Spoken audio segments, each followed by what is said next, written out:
everybody. Welcome to this meeting of the Scrutiny Committee. I'm Councillor David Potter. I'm the current chair of the committee, and colleague councillors are sat on my right and my left who will introduce themselves as we go through the evening, I'm sure, when they want to speak, and I'll call them by name.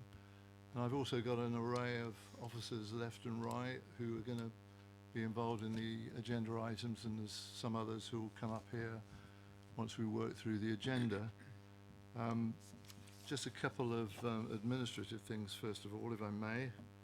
Usual format, but fire evacuation procedures for the meeting tonight. There are no fire alarms scheduled for this evening. Therefore, if the fire alarm sounds, please evacuate the building immediately. The fire exit is located at the rear of this room. Go down the stairs and meet in the War Memorial Park. Please note that this meeting is being webcast live on the internet, and the webcast will also be published to YouTube after the meeting. I'm confirmed, I think that's the case. Mobile phones, can we all make sure that we either switch off the phones or turn them to silent? Thank you for that. In terms of the agenda, apologies for absence and substitutions. I don't know if we've got any apologies, have we? Just Councillor Miller, please. Okay. Councillor Miller isn't here. I believe he's away at the moment, but that's just confirming the fact, I think. Declarations of interest. Has anybody got any declaration she or he needs to make? Okay, thank you for that. There are no urgent matters I've been notified of in the normal way. Just a couple of things that I wanted to comment on, if I may, about the sequence of the agenda with your agreement. What I'd like to do once we get into the agenda proper is move up the performance report, which is item 8, and take that first of all. It should be a shorter item, and it will allow Carol, I think, to get away in reasonable time so she can dash home and hear the political debate tonight, which I know she's most anxious to be listening to. The leader of the council, Councillor Rattigan, will be with us later. I'm not quite sure what time he'll arrive. If he isn't here in good time, what I'd intend to do is take the budget item, which is item 7, before the council plan item, item 6, but we'll see how we get on with that, if that's okay with you.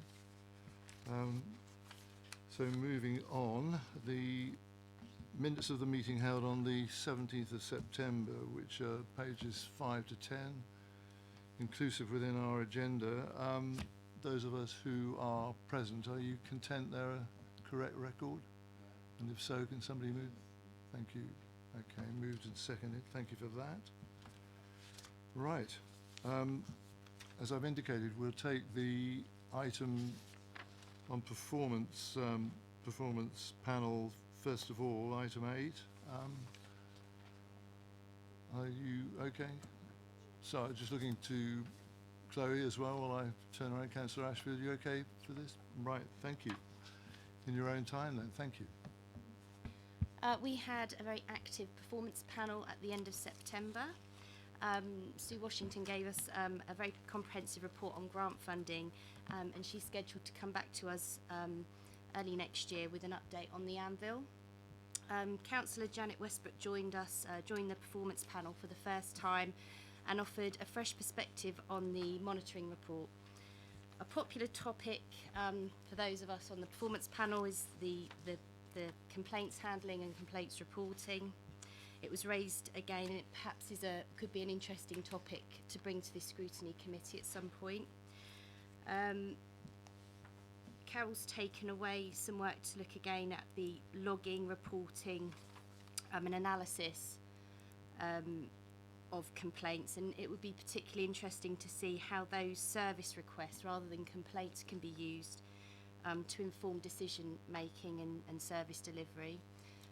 We did also talk about the climate change KPIs. As a matter of urgency, we need to look at those given the climate emergency that was declared in the summer. But we've continued to discuss, as we have over the months, as to how this report needs to evolve to make it more useful. the January agenda, we're going to be talking about waste contamination and the impact that that has on the overall recycling rate, and also the regeneration strategy that's going to be coming to the January meeting. Thank you. Thank you, Councillor Ashfield. Carol, did you want to add anything? No, I think there's work in progress that will be picked up again at the next performance panel meeting in January. Okay, thank you. Sue, you wanted to say anything about? So I think whilst we've already raised it here at previous scrutiny, it's just obviously there is the ongoing discussion, as Councillor Ashfield has indicated, in terms of are the current indicators fit for purpose, what do you want to look at going forward. Clearly on the agenda is the council plan, and by reviewing the council plan is also an opportunity to look at the indicators that we use, and as part of that it's really important that we link in service planning. So we're obviously looking at how service planning can actually flow from the council plan and make sure the indicators are appropriate in terms of adding value to the conversation in terms of how we perform and what's the direction of travel for the council. So that's a continuing piece of work, and I'll give an update to performance panel in January on that. Okay, thank you. Thank you all. Has the committee got anything it wants to comment on or raise questions on in this regard? Are you happy to receive the report that we've had? Councillor Frost. Thank you, Chair. Just one quick question. I noticed that if you look under the figures for 1920, we have 10% of KPIs that are going to be in red. Okay, I understand that 30% are not yet due in. Is that a true reflection, or or can you give some indication as to what the true reflection will be, bearing in mind the fact that the previous 3 years it's been around, 3.94%. I don't know whether Carol can help with that. Carol? I believe it is a true reflection, yes. They're not due to the not yet due are things that are annual reported items, so they are kind of within the count because we will have a few of them by the end of the year, but there's nothing to say on them at the moment. And I do believe that we, at the time that the Q1 report went, we only had the one item that was red, and it was the leisure park, which I believe everybody will have been well aware of, and everything else was either on target or there was areas for improvement, but nothing that constituted a red status. Just one supplementary, Chair. Thank you very much for that. I just want to try and look a little bit down the line. So at the moment, okay, according to the figures, we've got 10% of KPIs that are in the red. Are you anticipating the number of red KPIs by the end of this year to be roughly in line with what has been happening in the last 3 years, or do you think that there will be an increase in red KPIs? Based on current results and projections, no, I don't see anything going significantly downhill. Obviously, that's only based on what I can see already. I don't know anything that's likely to change dramatically in the meantime that's not currently obvious. Thank you. Anybody else got a question or comment? Okay, we note the report. Happy to receive the minutes of the performance panel. Is that agreed? Okay. Thank you. Okay. Thank you, Carol. Off you go. We need a sort of switch around, I think, of people, if you'll just bear with us now, because we've got the waste contract and report and presentation to come. So people, my goodness. Right. You're going to be able to manage. Do you all need to come up to the front at one go, or is it?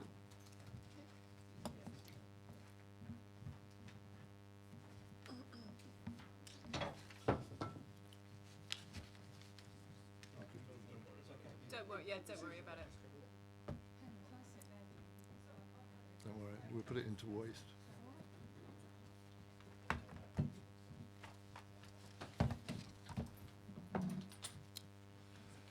Welcome, Heidi.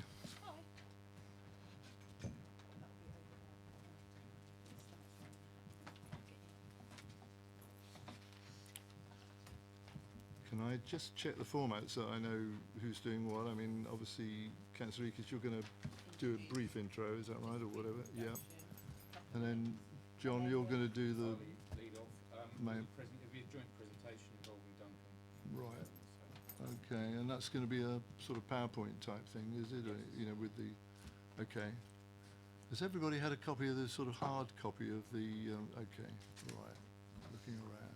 Right. Okay.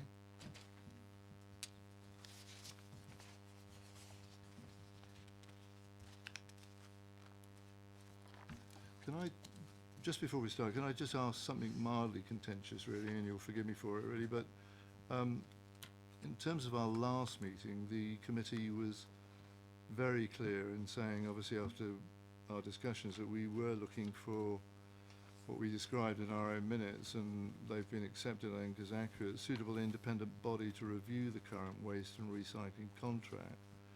And some reference was going to be made back to me once the leader of the council had talked it through with you.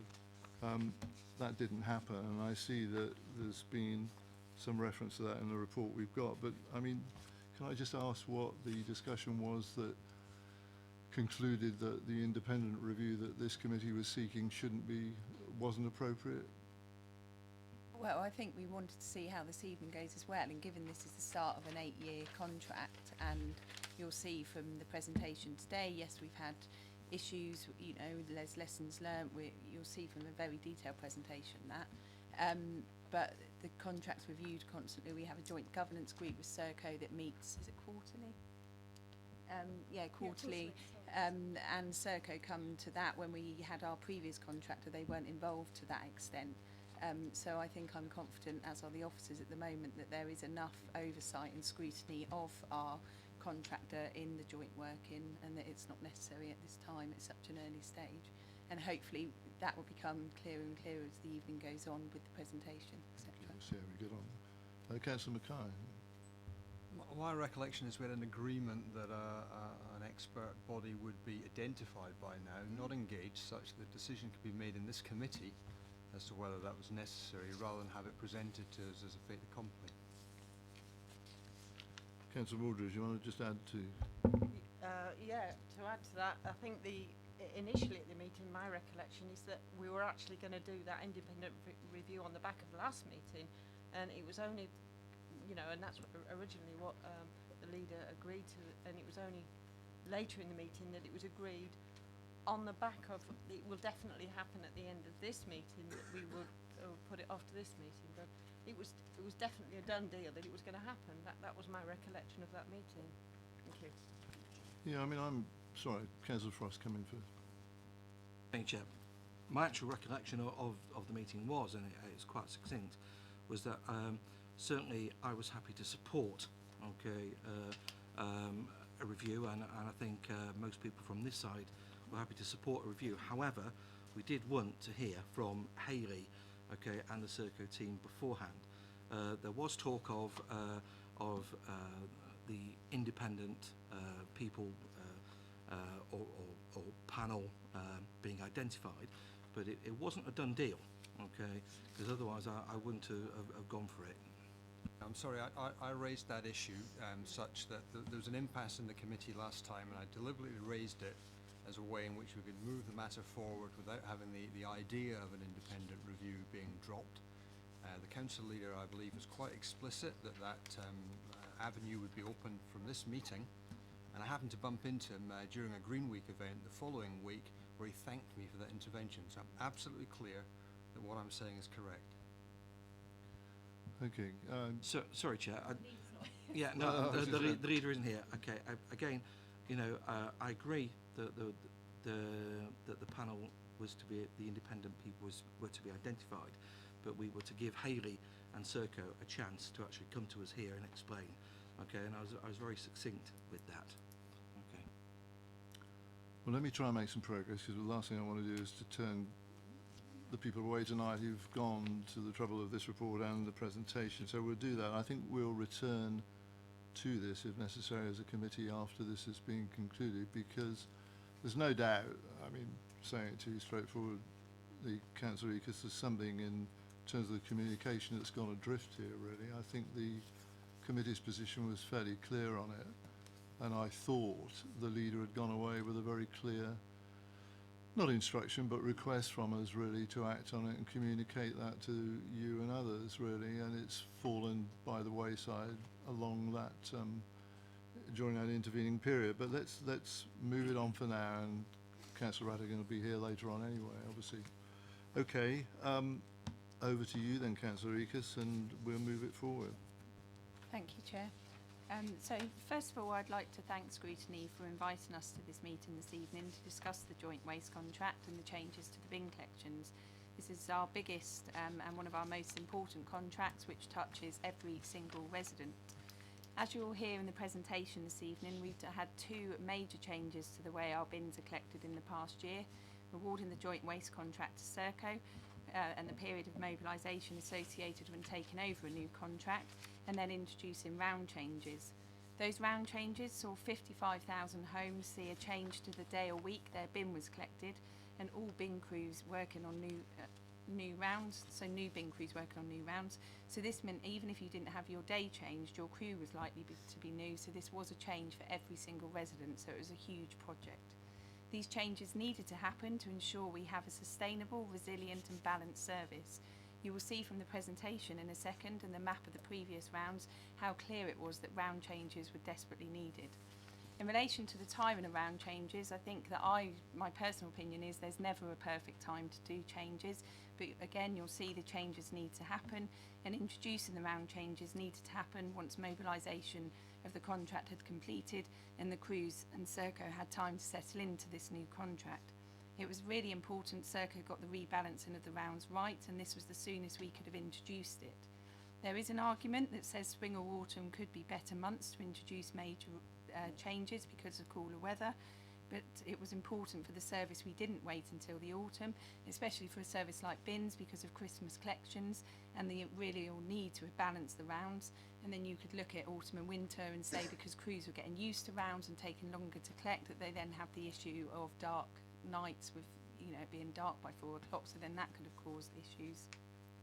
All of the communications were distributed in June and early July ahead of the school holidays to ensure that all residents were made aware of all the changes. None of these changes would have been possible without the crews, and I'd like to thank them for their hard work during this period of considerable change. Following an initial adjustment period in which I agree there were some issues, mainly with garden waste, which did present more problems than anticipated. There were probably lessons learned, but hopefully we'll never be doing a big project like this again for a long, long time, and we can now concentrate on other projects. I and the officers worked really closely with Serco to deal with any repeat issues, and I am pleased to report that bar a few exceptions, bins rounds have been completing for a number of weeks across waste, recycling and garden waste, and we really are beginning to see the benefits with reduced carbon emissions, fair and balanced round for our crews, and a resilient and sustainable service for the future.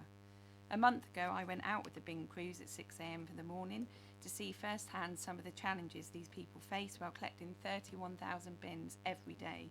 These include cars blocking narrow access routes and the misuse of communal bin stores and bring sites. It's also an incredibly physical job, and we were blessed with a relatively warm day, and I know that the crews don't always have that, and it makes it even more difficult for them. I know some of you have already taken up Serco's kind offer to join the supervisors following the crews and visiting areas where they have faced challenges, and I really would encourage you all to take up the experience to understand the daily running and challenges faced by such an important service to our residents. There should be another options to go out in the new year. We'll get some more dates out. Following the implementation of round changes, we have now started work to target contamination and misuse in communal bin areas, as I am aware this is a problem, as are the officers, and it is one we are tackling. This work will include introducing new signage and providing information and advice to residents to help them recycle more. One of the first areas identified was Bradillian Gardens, and we have worked with the ward councillors and the Housing Association Sovereign to put up new signage and begin education work. Lastly, you will also see from the presentation this evening the system now being used by crews, the contact centre and Serco, and that's Whitespace. And I'm hoping the presentation will show you the importance of any bin issues being recorded through the correct channels, so all the correct information is captured.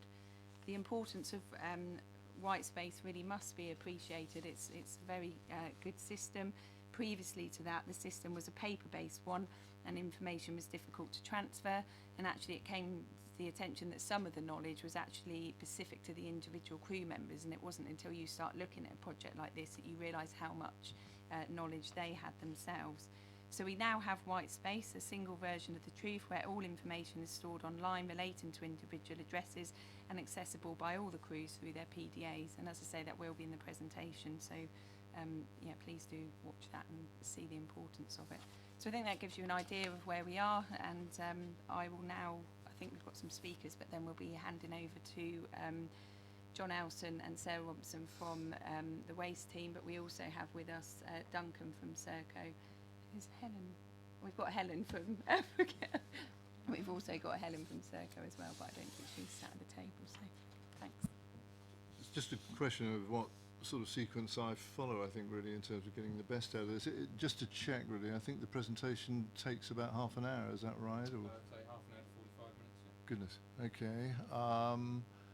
And I think what you'd like to do is to go through that in a straightforward way, and then questions at the end, really, rather than sort of which will suit me as well, I think, otherwise we'll be here for an even longer time. I'm just trying to think, I've got a couple of visiting councillors, and I want to just be sure that I let them make their contributions at the right time, really. I don't know whether you'd like to hear the presentation first and then say what you want to, or whether you want to do that now before that. After the presentation, do you say? Okay, let's do it that way around, and then I can invite questions, obviously, from the committee as well at that time. There will be some both of Councillor Ekis's introduction and obviously of the presentation, really. Let's give that a go, see how we get on, really. So bear with us. This is going to take half an hour plus anyway, yeah? Excuse me, Chair. Is there any way we can have that light turned off so that we can actually see the presentations? It's beyond my technical skills, but no, it's good.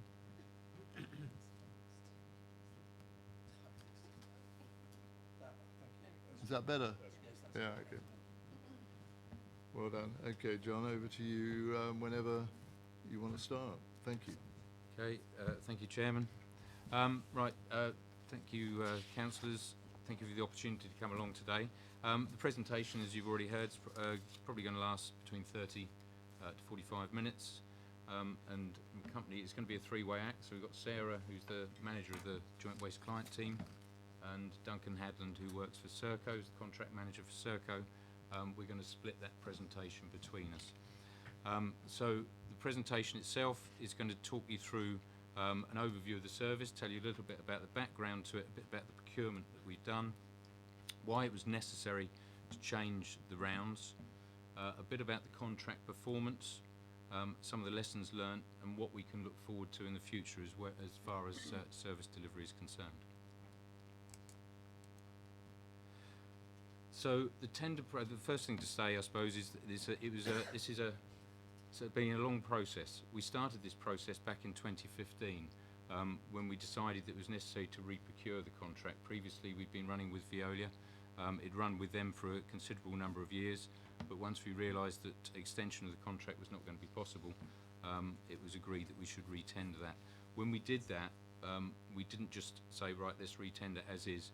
We looked at all options, including extension of the current shared service working arrangement.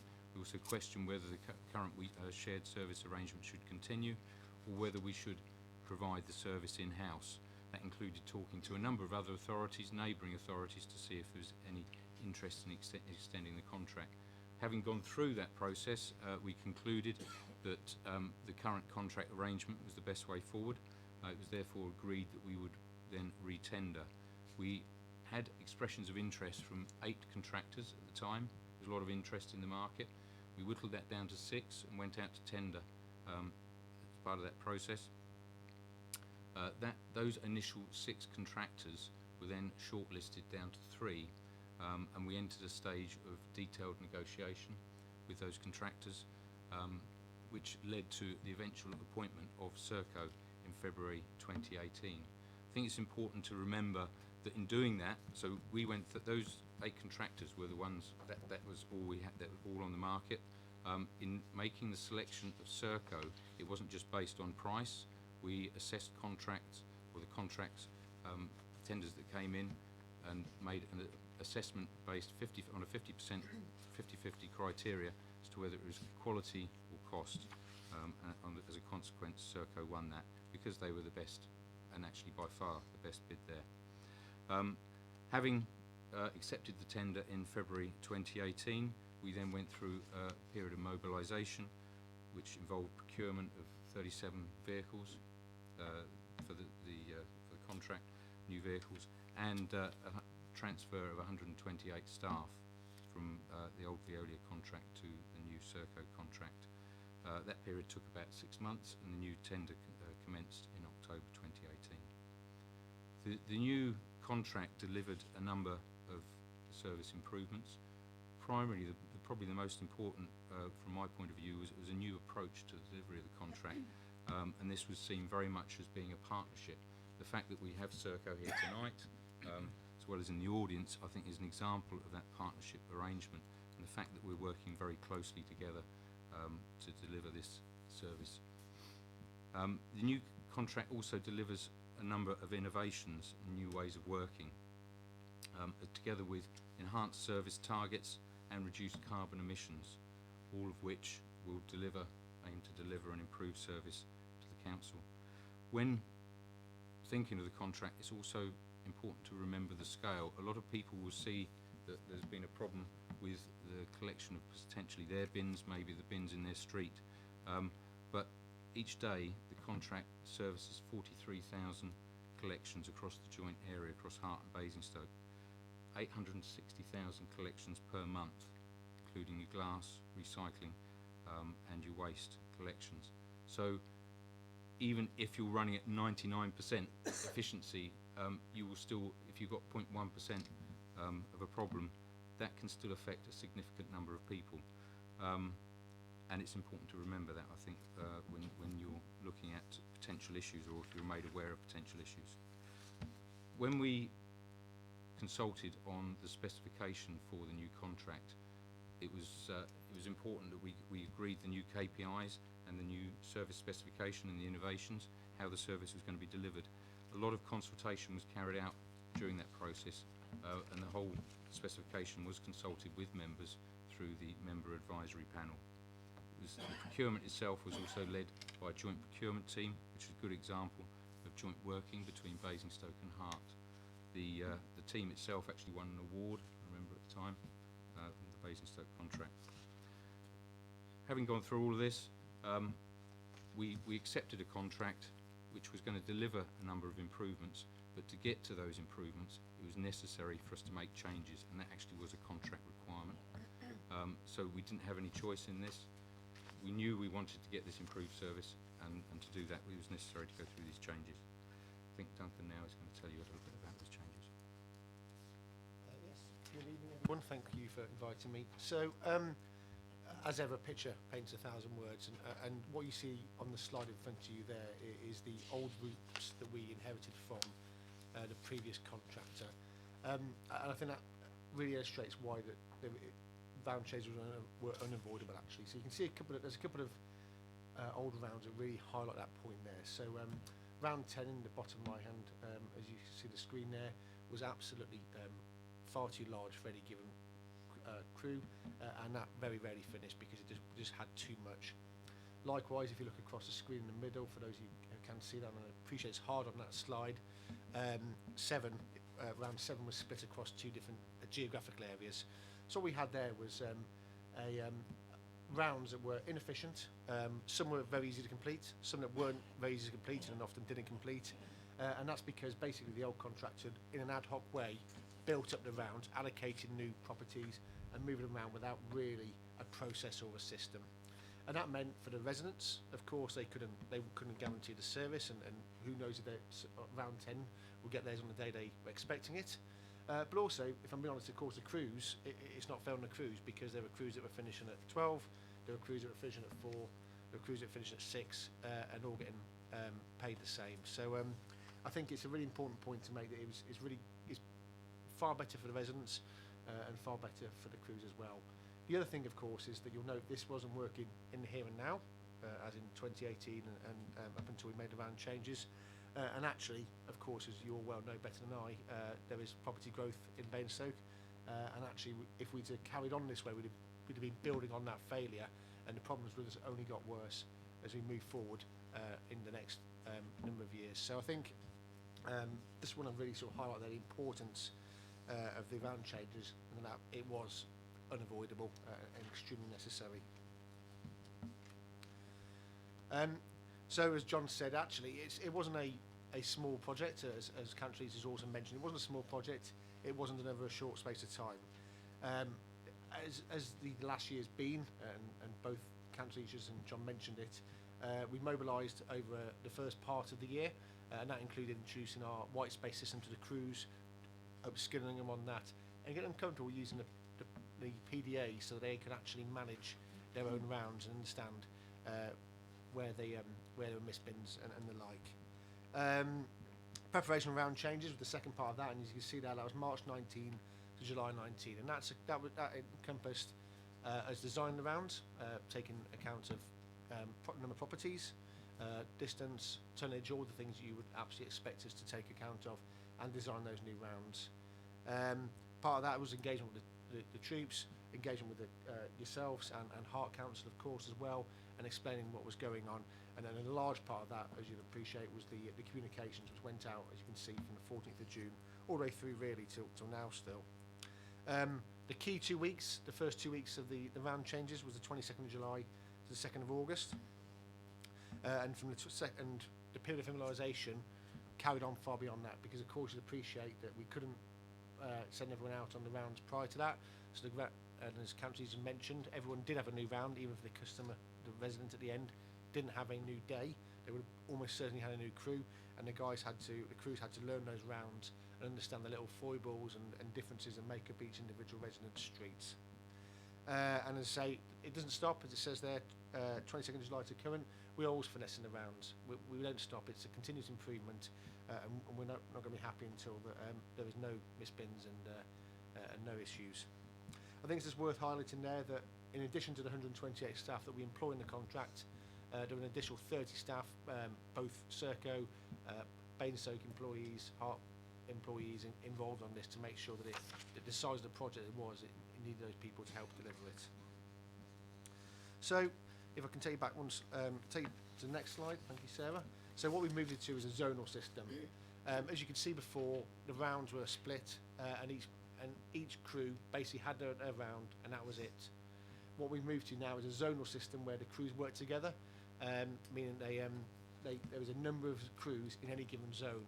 What that allows us to do is when property numbers change, when things change, when roads are closed, when there's a difference in traffic or whatever, we can actually flex those rounds in the zone, and actually the customer, the resident of Basingstoke, won't see that effect because we're all working on the same day. So actually it makes it a lot easier for us to move work around the crews without the customer seeing the resident of Basingstoke seeing any difference.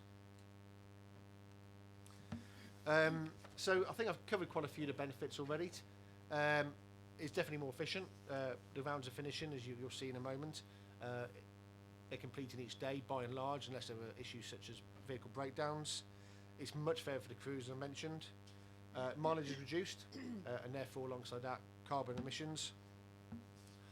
We've now, as a part of this process, it wasn't just about changing the rounds. We actually did a huge bit of work on checking out the data, confirming that the council tax data was correct, and therefore we're more confident in the data than we ever were when we took over the contract. We've used it as an opportunity to speak to the crews and refresh them and the training and improve their working practices.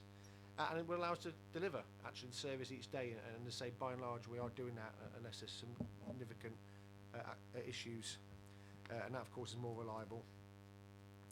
Next slide please, thanks Sarah. What this shows here, you can see to the left there, Councillor just mentioned it, and absolutely it's true to say that there were a few issues early on, and you can see there that the completion in the early weeks, mid-August particularly, was not acceptable.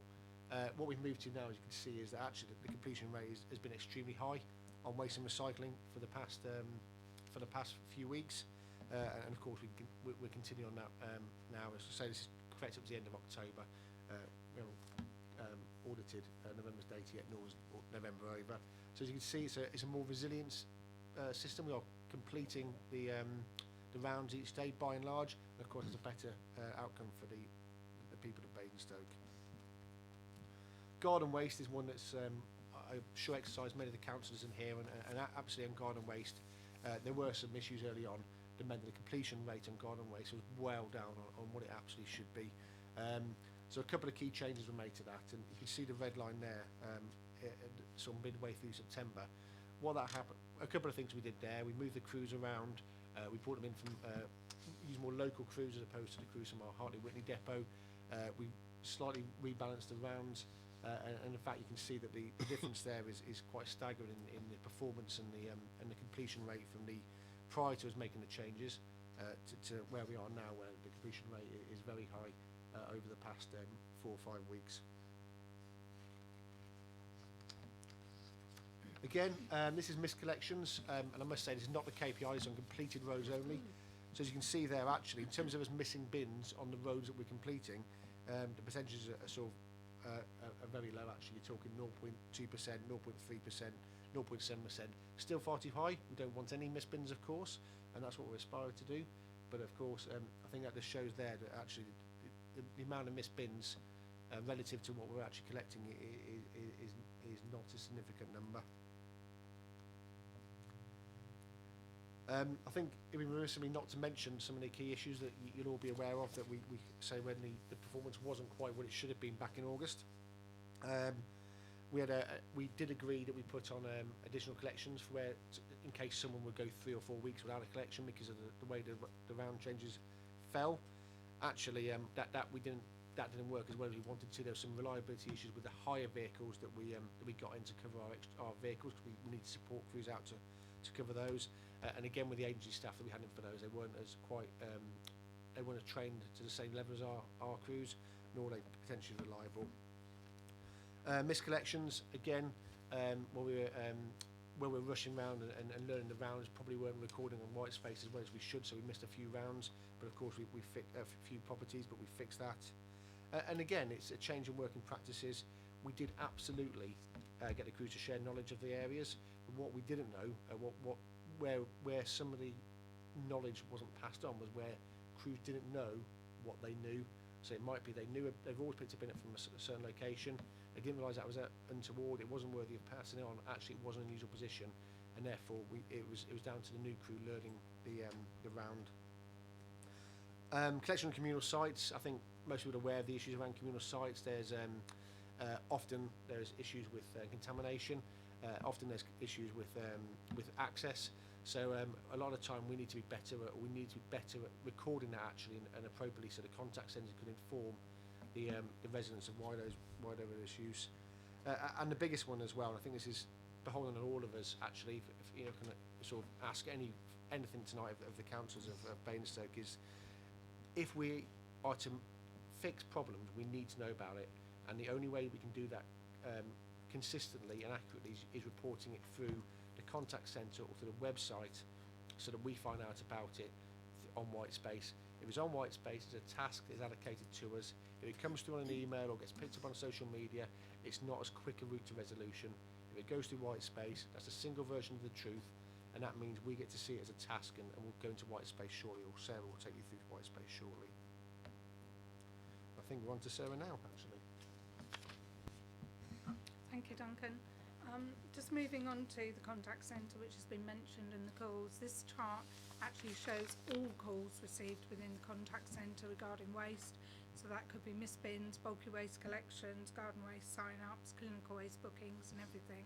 It isn't just about missed bins. So obviously we had a peak during the 22nd and 29th of July, which we expected. We did have a large number of residents phoning in at that time to just check that the information we had sent them was correct. Some people unfortunately didn't believe what we were saying and they were phoning up to check, but it does show that we were trying. The contact centre during that period did have extra staff in, but unfortunately we did suffer with a high level of calls terminated during that period because we just couldn't manage to get to all of them. But as you can see, the chart has shown a big improvement. We did have a rise again at the week beginning the 7th of October, and that was just after the B&D Today magazine had been delivered to residents, and we had a large number of people ringing in to get the bin stickers that we had advertised to number their bins to make it easier for us and the crews to actually record where there is a missed bin. Excuse me. 7th of October, the week beginning 7th of October, at time people were so we also then had another area during that time of people phoning in for bin stickers, but this chart shows a comparison of 2017, 2018 and 2019 of calls between the June and October period, to give you an idea that whilst there were a large number of calls in 2019, they were not a lot higher than the previous years, and as I say, this is total incoming waste calls, so it's not just missed bin calls for this period. Excuse me. As you can see from the chart, it says in 2017 we had no major changes. 2018 was when we were suffering a few issues with the rounds not completing by the previous contractors, and July to September obviously is when we had the major round changes, so the call levels are similar to previous years.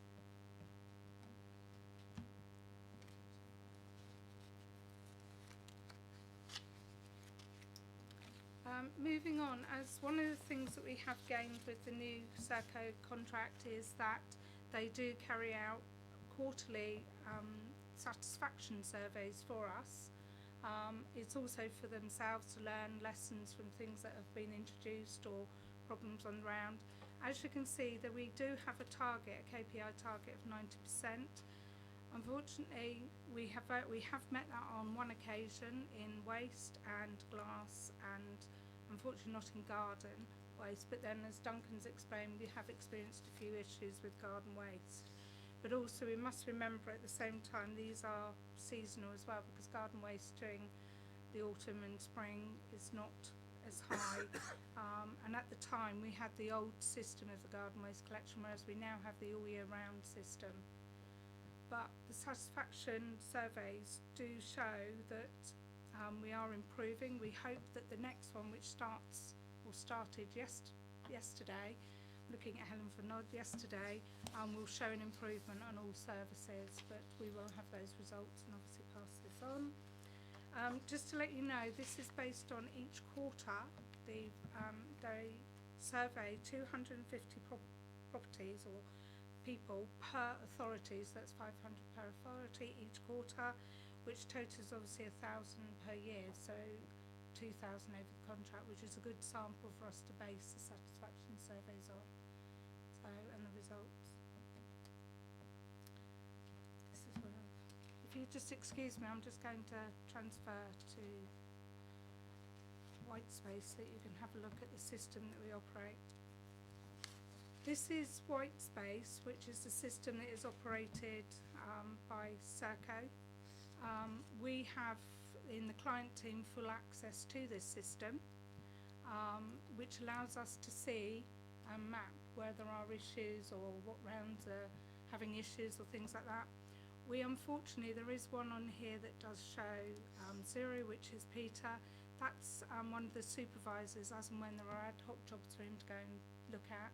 So it isn't that he hasn't done anything today, but it is just to every PDA they have. Support is also where they've had support vehicles out, working with the crews if there's been particular issues, vehicle breakdowns or anything.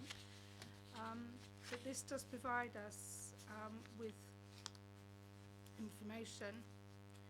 This one I'm opening particularly is because it shows 77%, but the drop down box, the items in the black are all properties that have had they've phoned in and recorded a missed bin, and it's likely that most of those came in today, which means the crew wouldn't have had the time to do them today, so they will move on to tomorrow. Some of these probably didn't come in until about 3-4 o'clock this afternoon, so that's why they're still on here. But lower down in the green, as you can see, they've actually finished the whole of their round today, which is good. But it just shows that even though it doesn't show 100%, the reason is because it's got a large number of ad hoc jobs on it. This system also allows us on the map, if we go into the map in a bit more detail, the ones in red actually are where the crews have reported there's a problem. This information is available to the contact centre as well. The contact centre system is that when they enter an address in, they are able to pull up anything the crews have logged, so they can actually say to the resident, I'm very sorry, but the crew came past and logged your bin as contaminated with waste. And they get this information directly through the system into the CRM system. At the same time, the contaminations, most of them will have photographs attached to them, which the contact centre are able to open, and they are able to download that photo and send to the person. We obviously, the photos are only of the bin with the number on. It doesn't show anything around it, so, because obviously under GDPR we can't do that. So this is just an overview for you to see the system that we are able to use and monitor, and this is real-time information which we are able to access in the client team. We also, any jobs that we would like the contractor to do, or any missed bins that are reported to us, or any problems, we actually send through the Whitespace system to Serco from the client team. So there is no paper, there are no emails. We have a couple of glitches which we are ironing out at the moment with regards to emails and that, but it is one system with one, and this is the system that we use and is the basis for the whole truth on it. We do have, and I'm open to admit that unfortunately due to the location of some of the areas that we operate in, we do have issues, and you can see on here waste C6, it's got 0%. I can tell you it has actually completed, but there's been a system error with the PDA that's used by the crew, so that's got to be uploaded. So when that comes back online, that will all upload, but we do know that they have completed, because the PDA, you can actually see on the PDA that they've logged and it's completed. It just hasn't gone through the mobile network into the system, which I know Serco are working on at the moment. But I just thought that was useful for you to see what we can see. Sorry.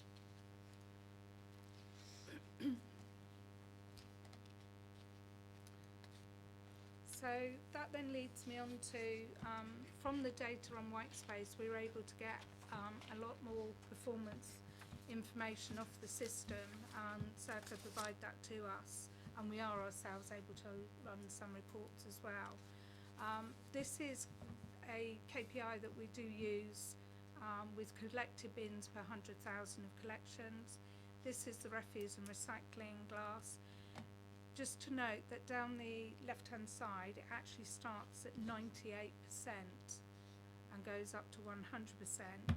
The red line that you can see is actually the target that they should be collecting up to that target. As you can see, we have always been very near that. In February and March, it was better. But they are real statistics, and we do monitor these. The other point to note is, excuse me, between October and March was the first 6 months of mobilising the contract, and there were various things that we were changing, modifying. This is when crews were still beginning to learn the rounds that they were on originally, and also learning how to put information into the PDA, so this was the learning period. January, just to note, that is when we did have some of the snow issues. So that's why there are some. These are based on, these are collected bins on the day of collection. They don't show if they rolled on. If they didn't collect due to the snow on today, unfortunately it still logs it as being missed, even though they would have gone back when they were able to go back to do it. February to June, we were stabilising the contract again, preparing ready for round changes. Obviously, July to September was when round changes took place, and October we're back to being near to the target that we need. That just covers refuse, recycling and glass.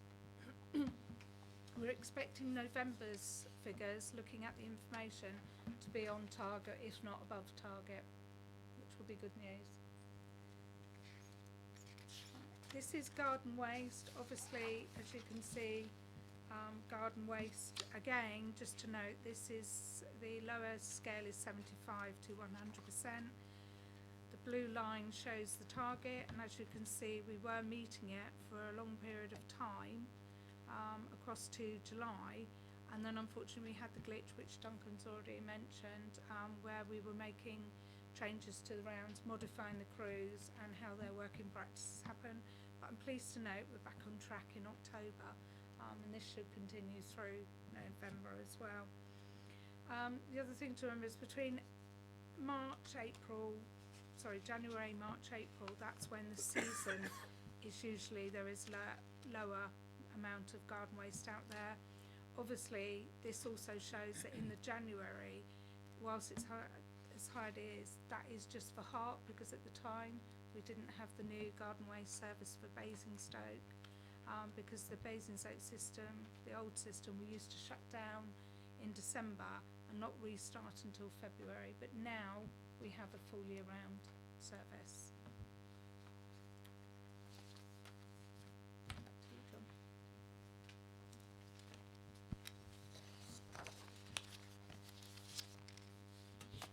Okay, thank you. So moving forward, I think it's fair to say we've now entered a period of business as usual. We have gone through a period of significant change. We have seen some disruption. It's unfortunate, but I think we can show we've put measures in place to correct those problems.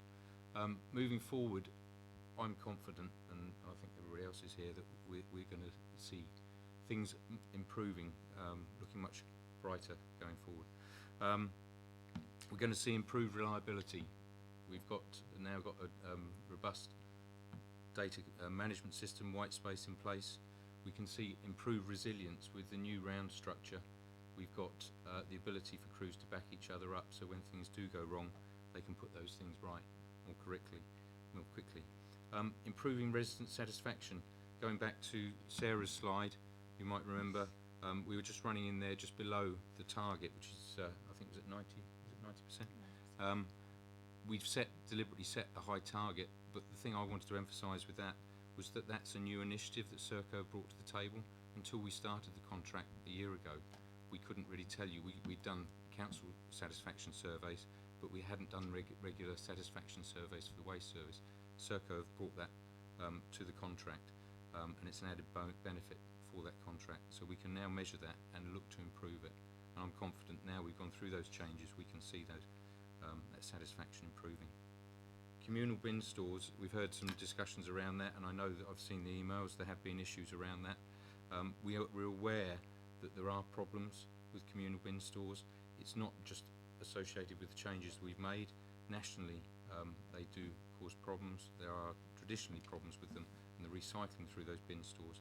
So we've got a project that's planned for the future which will target that and look at how we can improve the recycling, how we can improve communication with those communal bin areas.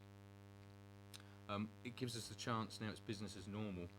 We've been very focused on missed bins. We're not still at the target, and we have set high targets going forward, so we're conscious these targets are higher than the previous contract, but we're getting there with that. But now we've got business as normal, we can focus on improving other areas and performance in other areas. We get complaints about the use of slave bins and bins not being put back in the right place, but it allows us to start focusing on those things, and with a robust white space back office system, we can log those issues, we can record those issues and identify where we get repeat issues. If it's particular problems associated with particular areas or whether it's the crews, we can identify and deal with that. We've already mentioned, and Hayley mentioned it previously, one of the initiatives that's been brought in recently is the opportunity for councillors to shadow the crews and go out and learn a bit about the work they do. So as already been mentioned, I'd encourage councillors to take up that offer if you can. It does shed a new light on it. It is actually very interesting to see what they're doing. In addition to the shadowing the crews, we also arranged trips to the MRF and to the incinerator to see how we manage and deal with the waste. It's a big, there's a lot of work involved. It's quite a complicated process, but we would be very pleased to share that process and inform members on how we're doing the work there. One of the benefits of moving forward, we can look forward to reducing carbon emissions. We've already seen we've got a new fleet of vehicles. They're new vehicles. They're the latest specification in vehicles. Will be as energy efficient as possible. But again, moving forward, Serco just recently introduced fully electric supervisor vehicles, and we're talking about trialling electric refuse collection vehicles. I think that's still quite a long way in the future, but we're already talking about it, and we're working with Serco to try and deliver on that. The ability to create heat maps, again, you've seen the information that's come through with white space. It is a very good system. We're still in the early days. It's still learning. The crews are still learning how to use it. Staff are still learning how to use it. But once we're confident in the information that's in there, it allows us to start building heat maps of areas where contamination is a problem. If recycling participation maybe isn't at the levels that we want to see, it allows us to target those areas, look at some recycling education, and also try and encourage people not to contaminate their recycling. So behind all of that and the increased recycling, the opportunity to target those areas, we're confident that will lead to increased recycling rates. So next, final slide before we move to any questions is I thought it would be worth including one on how you might help us. And we're conscious that moving forward, this is something that we need all the help we can get. It is all about community engagement and your support in trying to deliver a new or more improved service would be very much appreciated.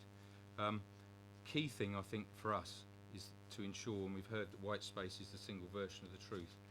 It's very difficult for us to deal with the issues if we don't know about them and we've got a record of them. And ensuring it's recorded through white space is vital to do that. That means it needs to be phoned through to the contact centre or reported online through the website. So we have a system where that can be done now.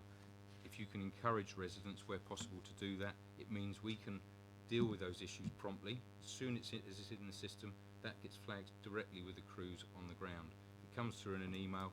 It could sit in an inbox for a number of hours before it's addressed, and it might not be till the next day or 2 days later before it's actioned.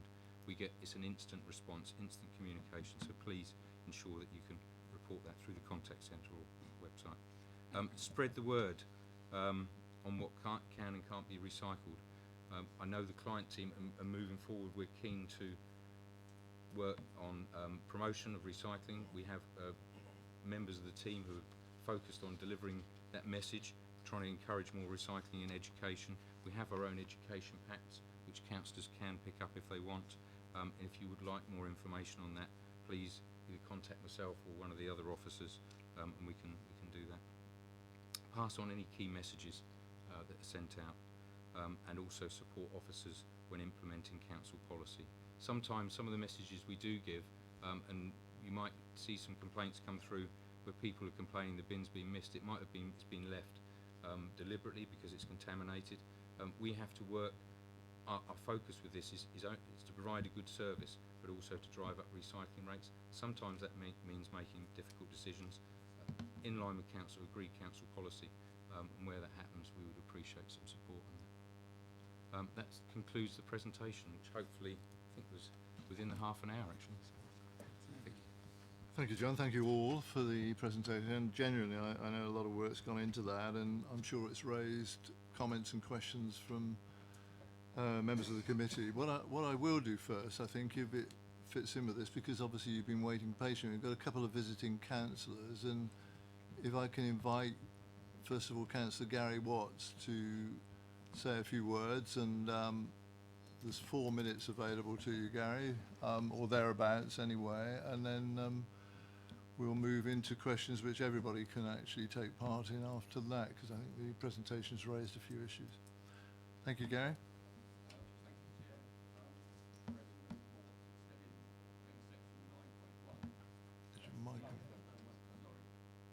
said in section 9.1 that the service has stabilised since the end of September.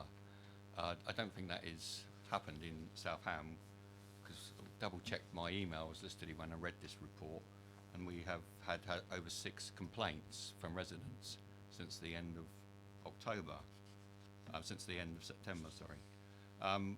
And that some of them are still ongoing. So the ones I'd like to give you some examples was communal flats at St Luke's. We didn't have any collection for 6 weeks. This was only rectified at the end of October. There was no availability to open the communal doors because Sovereign had changed the keys. So it took 6 weeks between this borough council and Sovereign to get the correct keys to open the communal doors. I mean, that is a poor show, and obviously your recycling rates and everything is going to go down, but where is the communication between the authorities and Sovereign to get that resolved? We had a case last week, South Ham Road, where the bin and the recycling bins had not been emptied since August. And again, Councillor Regan had to sort that out, and they have now been collected. St Peter's Road was another one where they had to wait 5 weeks. Again, recycling bin wasn't collected for 5 weeks. Again, Councillor Regan sorted that one out, and the excuse was from the corporate complaints team was that it was in between rounds. So this bin was left out for 5 weeks, and everybody just looked at it and said, well, they take no responsibility. So I think we need to double down on that and make sure that doesn't happen again. I had a complaint from West Ham Close, where again a recycling bin was not collected. He phoned up the council. He said it wasn't collected because it was contaminated, and he phoned me up, and I went around, and there was no sticker on the bin, and I looked inside the bin, took some pictures, and it was not contaminated. So I had to email the pictures to the council, because he was an elderly gentleman, and when we all talk about this white space and everything, there's lots of people out there just about know how to use a mobile phone, and we expect them to go on the internet to do all this. It's just beyond me. So that was rectified. I've also copied in a complaint from somebody from Chandler's Close, where they've stopped their gardening collection service due to free missed services, collections, and there's an ongoing complaint about that. A minute to go, Gary. Thank you.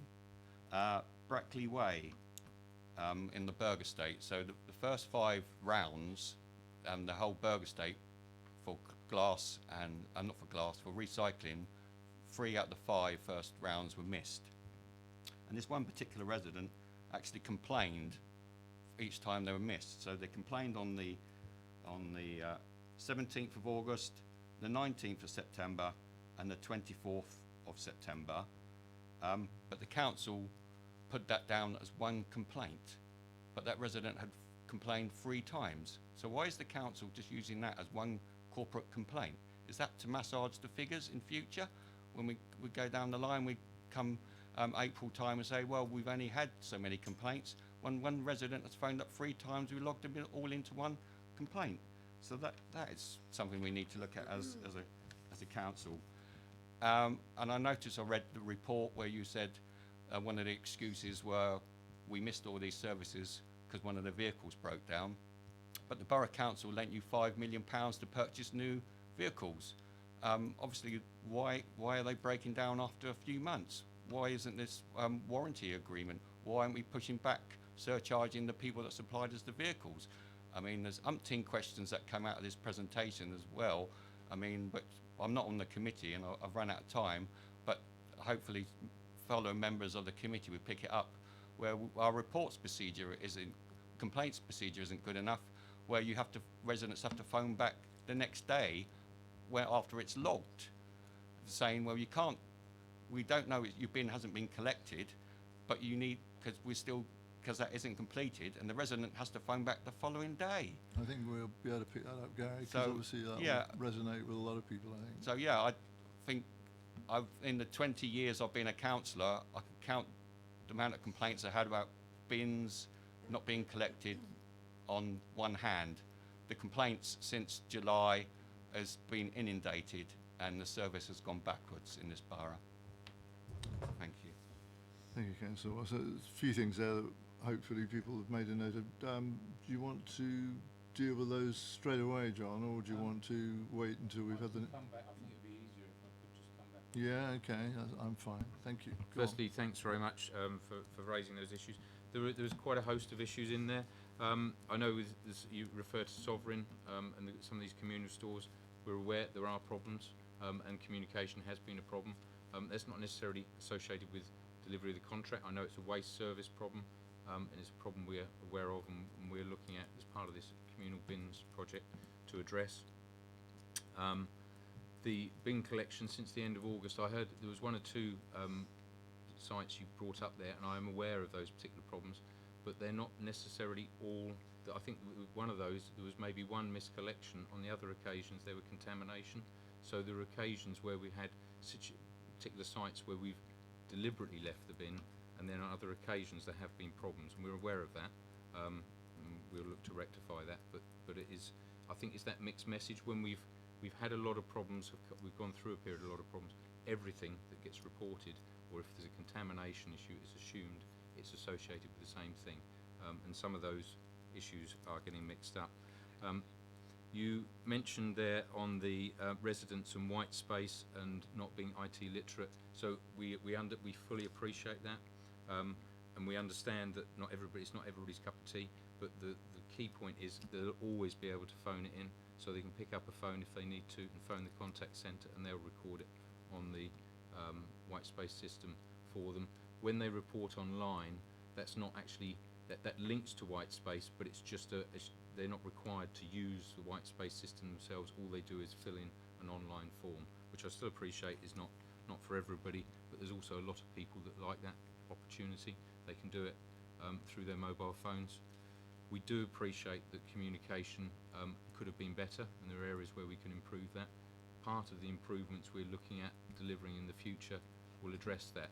So when we've got white space up and running, we'll be looking at push messages so people can subscribe to the service, and if there's a problem with their bin collections, they can receive a text on that. So I think it's with the communication, it's something that we certainly take on board the comments, but we would we're working to improve that. One complaint, 3 or 4 issues you mentioned. There was 3 or 4 issues was logged as one complaint. That's a mistake. That shouldn't have happened. So we should, it is 3 or 4 complaints. But that's something we need to look into and find out why that happened. Vehicle reliability, and Duncan might want to add to that, but I think the problems we were experiencing with vehicle breakdowns weren't actually with the new fleet of vehicles. It was with the additional vehicles that were brought in, and that was during the round changes. We had to bring in those additional vehicles with, and they are hire vehicles. We know about that, and we address that with the hire contractors. Will Serco address that? Duncan, do you want to add anything on that? John's exactly right. So because it was such a huge undertaking, the round changes, and we knew it'd be teething issues, we had extra vehicles in and extra crews in, and of course those vehicles are hired. We couldn't have purchased an extra 4 just to cover for the round changes, and there were some issues with those. We've spoken, well, in fact we've stopped using that particular hire firm. So it wasn't the vehicles that are core to this contract, exactly as John says. It was the hire company. Gary, is that sufficient for now? I think there's opportunity for improvement there, certainly when contamination, the bins aren't being labelled, that they're contaminated, and we're not informing the residents either, and they're just being left out there for weeks. So that's something that we need to bottom down on. Thank you. Yeah, hopefully a note will be made of that. Thank you for those comments. Thank you, Gary. Councillor Janet Westbrook, do you want to come up? Thank you, Chair. Some of the things I'm going to talk about will have already been covered tonight, but I'll mention them anyway. I came to the last scrutiny meeting to talk about the waste collection service due to the problems in Popley, and back again as you're here scrutinising the performance, and it's a year on from the start, and I, like Gary Watts, still there's problems in the ward, and I think we've hit on the point that communal bin stores are one of the big problems. I'm not criticising the waste operatives, they work very hard, but I'll start with a positive because Councillor Aegis mentioned Dillon Gardens earlier, and there have been improvements at that block. It was one I spoke about last time that had been 11 weeks to have it collected, and since then Councillor Potter and I have met with officers on site and the Housing Association. Serco, we understand, now have a photograph of where the store actually is, because one of the issues was they didn't know and they were walking past the door of it, and I think that does happen with some of the communal stores, so I presume that's been done for other communal stores, has it? New signs have been put up, and also information put inside of what they can do if they've got a bulk collection needing to do. So that's improved some things, but that's just one block that's been resolved. Councillor Posh and I were in the ward today talking to a resident about the problems with their communal store, and we saw one of the 1100 litre bins had been put back into a very small store, but the wrong way around, so it can't be used. You can't access it, you can't lift the lid. The 1100 recycling bin had been returned, but the lid is completely locked, so you've got a gap about that to use, and so all they can put in is a few bits of cardboard. They can't recycle any bottles or tins, so I don't know what's happened there. I don't know whether the crews unlock them, do they, and then empty them and then lock them back up. It doesn't have a flap on it either that they can use to put things in like some of them. I don't know what's happened there. The same resident said sometimes the bins are not even put back into the communal store, they're left in his parking space. So we rely on residents to move them back into there. There are examples of both communal bins and individual bins where the operatives are taking bags out that they can reach and leaving waste in the bottom of bins unemptied, and it rots away in there. So I'd like confirmation, please, that all bins are supposed to be emptied, whether they've got a small amount in them or whether they're full, not just if they're full. One of the upsetting ones we had last week was the continued use of slave bins. And we had a gentleman with disabilities who said that his bin had been used as a slave bin again, but not returned to his collection point. And so he rang up to the contact centre and they said, oh, you'll have to go and search for it, which is not good. And if you can't find it, unfortunately, you'll have to pay for a replacement. Completely unacceptable in my view, that. And I thought we'd eliminated the use of slave bins, so I'd like some confirmation on what's happening with that, please. I'd just like to ask a question, if I can, on the presentation as well. Slide 10 was about missed collections, and a couple of the weeks it said that there were over 800 missed collections each week. Can you clarify, when we say 800 missed collections, is that the number of properties affected, or could one collection be affecting an apartment block, so multiple properties? So I'd like some confirmation on that as well, please.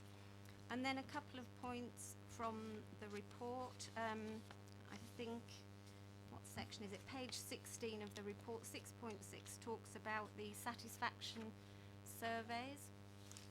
I remember being at a CEP meeting where the ward councillors asked if these surveys could be ward specific, so that you'd have a good idea of how the performance was in your ward, but I haven't seen anything on these surveys. I don't know what the questions are that residents are asked. I don't know what areas they're covered. Have we got any of that information available, please? Thank you. Thank you, Janet, very much. Again, John, are you able to answer some of those? Or? I'll do my best if I can. Firstly, on the ward specific, so the samples, the resident surveys, there's 500. It's 500 each sample. No, 250. 250. 250. So they're done on a random basis. So I think we can drill down on the information and certainly split it into areas, whether we could get down to wards and how accurate that would be, or what information that would provide depending on the data there. I don't know, but I think that's something we can certainly take away and maybe come back to you with an answer on. The communal bins, I think you mentioned there's a lot of issues with communal bins.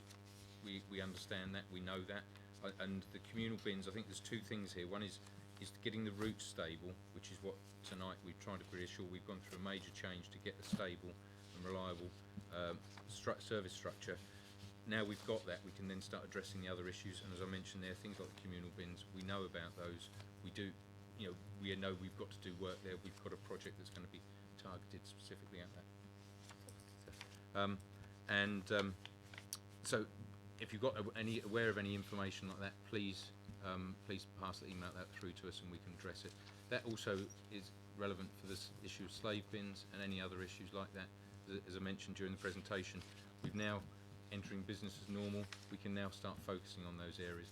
Having white space the system behind us enables us to identify where problems have occurred. If they're repeated, then we can pick that up. We can identify if there are repetitive issues. So it's something, yes, it's work in progress. We accept we're not perfect now, but please, if you're aware of them, please pass that information through. You raised the question on slide 10, and I think Duncan might have an answer to that. Yeah, I think, sorry, just to pick up on the white space there before we move on. So one of the very good strengths of white space is actually each individual property, everything is captured, the entire history, so every complaint made against it, every missed bin, every time they've had something contaminated has been reported as an exception. Everything's recorded, so we have that full history on the property. So when there is issues, it allows us to, if it's been reported through either the contact centre by phone or through the website on a web form, actually gives us a chance to we can go straight to that and go, oh, okay, this happened before, happened in July, what's happened, is it a different crew? So I think that's one of the I will keep saying we can manage it so much better when it goes through white space. But on slide 10, so just to your actual question that John asked, sent over to me, so that is individual properties, and what's more, actually, if it's recycling, that will include both their glass and their DMR as well, so on top of that it will be recorded twice in there.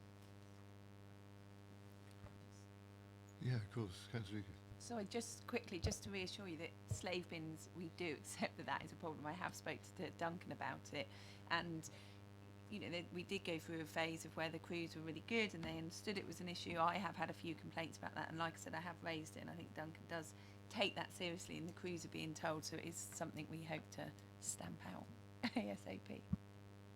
Councillor Frost, was it on that subject? Do you want to come in now? Okay. Thank you, Chair.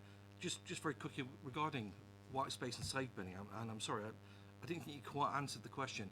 I appreciate that white space lists every individual property, but where slave binning is happening, and I know it's happening, my own bin has been used as a slave bin for the past 2 months, okay, and I watch them every Wednesday morning actually come and empty other people's rubbish and recycling into my bins. So I know it's been happening. How does white space record slave binning? Well, I don't think so. White space, when we call slave binning, it was been a complaint that specifically resolving the slave bin issue is something that is to do with constant refresher for training for the crews, the supervisors being out on the ground and managing, making sure that when we do the crew checks in the morning, the proper slave bins go out with the vehicles. It is not, white space will not resolve slave bins in itself. They're only, unlike missed bins which gets recorded, slave bins is about constant refresher training, constant supervision and constant reminders for the crews, which is what we're doing. And as Councillor Egan mentioned, I'm fully aware of the issue of slave bins. It is something we can now concentrate on now that we've got the rounds steady and actually most are completing on any given day. So absolutely, I say Councillor Egan has spoke to me several times about this, and it's constant, I say, training, refreshment and supervision as well. White space in and of itself, it's probably one thing it probably won't help with, if I'm honest. Okay, thank you. Councillor Westbrook, were you happy with the responses? Did you want to come back? Good. Talking about white space, we've also had complaints from residents where they ring up to say the round's gone and you've missed my bin, and they're told by the contact centre, well, we can't take that report because The system hasn't been updated to say that the round has been completed, so can you ring back tomorrow? Is that still happening? Is there anything we can do to rectify that, because you're inconveniencing the residents by that? Okay, thank you. Yep, the reason for this is that the round isn't complete until the end of the day, so the crew could be in an area and could go back. The system doesn't allow them to record anything that hasn't been completed. But what should show up, it's not just the round completed, it's if that road has been completed. That pulls through the system. So if they haven't finished in that road yet, it will come through to the contact centre. So it won't be the whole round that hasn't been completed and can't take it. If the road is shown completed, it can be reported. I will certainly look into that with the contact centre manager as to why that's being said, because as soon as the road is closed down, missed bins can be logged. But I think that's the point. If the road's still open, say for example we've had a vehicle breakdown, and the vehicle, and we know we need to complete it the next day, if missed bins are reported, they come through twice. We know we have to collect them because the round will still be open. It will still be on the PDA for the crew, so they've still got it there from yesterday's work. If the missed bin was assigned to it, then they'd have it twice there. So there is a logic to it. Maybe the communication and the services something we need to look at. Okay, Janet, thank you.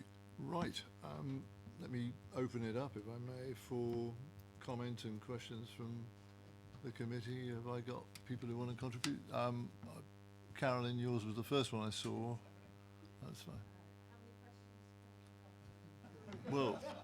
Well, if I were you, I mean, I'd do one or two at a time so that colleagues can pick up on them. Okay, my first one, which a little bit disappointed it's not been mentioned tonight because it was raised a lot at the last meeting, was the assisted waste collection. I, in Northern, have had a lot of problems with residents who are on the assisted waste collection and have had repeated problems, not just once, twice, but up to 5 times.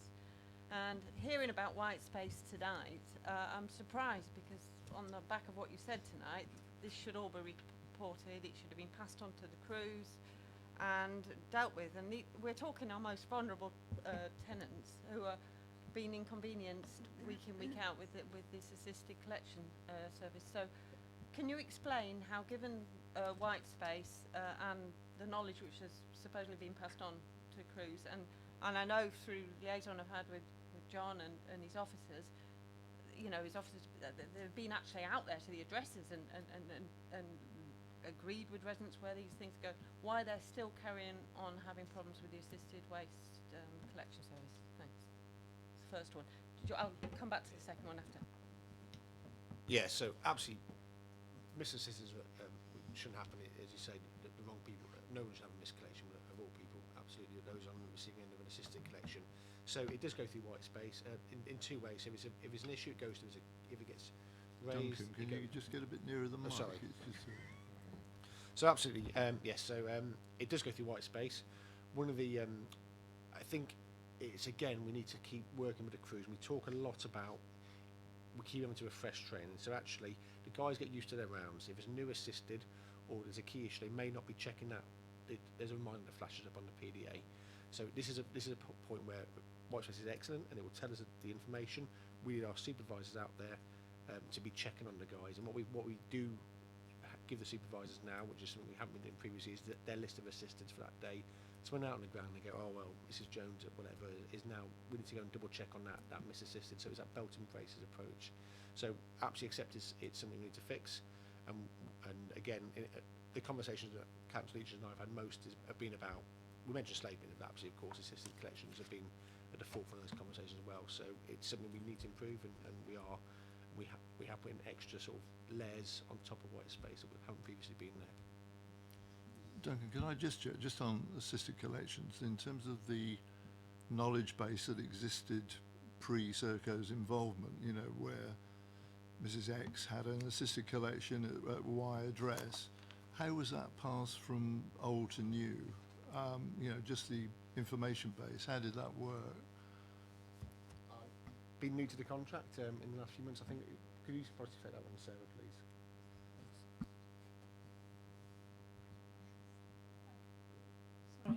apologies.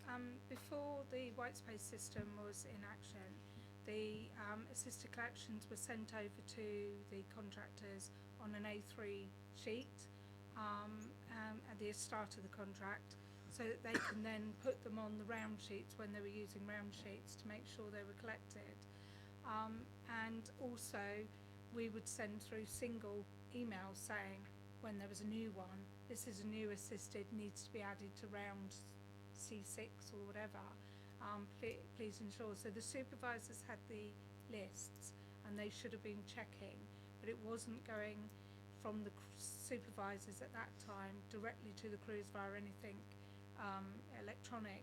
It was reliant on the crews reading, and we even highlighted it in red and bolded it, so it was available to the crews. But with white space, as Duncan says, it now comes up as an alert on the PDA for them.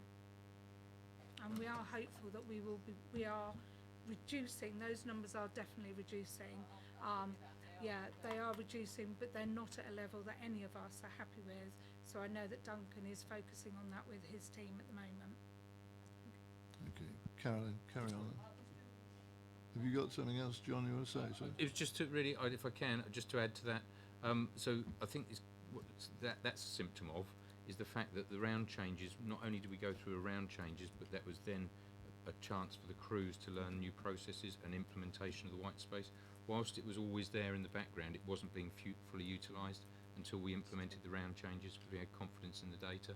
So it's required all of the crews to learn a new way of working, and that we would like to have been a lot quicker, but it is taking time. But we are getting there. I mean, dare I ask at that juncture, really, in regard to the round changes, I know you've made reference to this, but with hindsight, do you think those were introduced too early within the new contract period, really? I mean, was there enough time for it to settle in with Serco before the round changes were introduced, or was it an absolute necessity? I know you've covered this a bit. It was introduced at the planned time. We couldn't have introduced it if we tried to introduce it sooner. Then we would have been in the middle of the transition. The contract we needed. I wasn't thinking of sooner, I assure you. But no, if we'd left it later, then it would have just put off the inevitable. I think it wouldn't have been any different if we'd left it another 12 months. Okay. We would have had exactly the same problem. Carolyn, second question. Before I do my second question, just a comment on that particular issue, if you don't mind. I anecdotally spoke to one of the operatives when he was out on the round, and what he said to me was that he had his round changed, and he told me that he was not given any opportunity to pass on the information he had about his old round to the new round. So for me that's bizarre that you wouldn't have used that knowledge and passed it on, and suddenly he got a brand new round without any of the knowledge, and equally he hadn't been able to pass on his knowledge. So just your thoughts on that, and you can do that now, and then I'll do my second question. Thanks. Of course, engaged with the crews, and there was we had workshops. I think where we possibly should have been firm is to make them do it more and more and more, because actually the guys will come in and it was an open workshop, and they would talk through, and we'd take the notes away, we engage them, we record it with our consultants, and we put that information into Whitespace so we could. I think we should have done yet more than that, because actually it does leave the opportunity, if there's someone on leave or something, they may have been missed, but we absolutely did engage with the guys, and we did take that information in.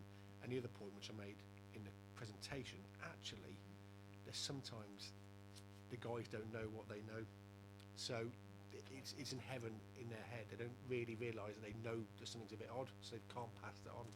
So I think it's there's a couple of things there, but yeah. Second question, I promise. And just I'm going to confine it, I think, to a Yeah. couple each, just otherwise we won't make too much progress. Is that all right? Yeah. So my second question is, given that you are going to the waste collection service, which you have mentioned quite a lot in your report, given that you have got the figures for August of so many misses in August, and you know which ones were missed, and given that these residents pay extra for this service, are you going to be giving them a refund for the August missed collections, the ones where you missed? And have you thought about that? And thank you. Okay, who's going to answer that? That's me. Yes, certainly. One of the things that we have agreed that we have, rather than giving a refund, we've extended their service, so their renewal date will be later than it was planned. We're just in the process of sending letters to all of those because we've been gathering the information, but certainly we are extending their contract. Yeah. Let me move it on to Councillor Frost, who's on my list next. Yeah, thank you, Chair. I just want to go back to the start of the presentation. I'm always interested in the figures, okay. There was one figure that came through on, it's our third slide called Service Overview for colleagues to follow through. On the 43,000 collections per day across the joint contract, you've got 31,000 in Basingstoke, that's fine. That 860,000 a month, I'm assuming that's the joint. Yes. What's the split, okay, between Basingstoke? What, 630? Based on, I missed it, obviously, but 620. okay. Thank you. And then if I just move on a little bit, okay, I'd like to look at the overview for waste and recycling rounds, please. I forget which slide it is, but it's the grey slide. Okay, this one here. Okay, got some lovely bars there. Okay, going back to the 22nd of July when the actual rounds sort of changed. But what was the overview prior to the round change? Because we aren't seeing here. I mean, it may very well be that everything was around about 89, 99, 98%. Okay, in which case we would see evidence that things are starting to stabilise. However, okay, because we only go back to the 22nd of July 2019, okay, I'm not reassured, okay, that things have started stabilising because I don't know what the data was before that. Maybe you could shed some light on that. Take that. So I was going to suggest is, I mean, we could have provided you with that information. The reason we don't is because when we measure the KPIs for the contract, we do it on a monthly basis. That information is contained in the later slide, which I think is slide 18, and it gives you the information going right the way back to the start of the contract. What we did there is we took a slide and we just took a snapshot really for the period of the round changes. No, can you put that one up? No, sorry. After white space, that one. That's it. So, yeah. So and that gives you a snapshot really, and that we measure it on a monthly basis. The danger is, I think, if you drill down into weekly, certainly for managing the contract over a year, it'd be too much information. Thanks. If I just come back to that, I mean, obviously you've got the split. I mean, I can understand why it would be quite confusing. What I'm talking about is just general overview of waste and recycling. You've given us part of the information here going back to October. It would be nice to have the top level view so we can actually see from a top level view, overview perspective, that things are starting to stabilise. I can see that here. However, I just want to go through, okay, regarding that slide there, okay, that you sorry, Chair, this is my final point at the moment. That's all right. Go on. Okay, I just want to have a forecast of November. Where do you see November figures actually being? I appreciate I'm asking you to look forward with your crystal balls. Okay, however, I would like an indication of where you see for which of the three, okay, that you see, you know, the targets being. Bearing in mind the fact that we were told, okay, that you will be looking to either hit the target or exceed the target, okay, in November.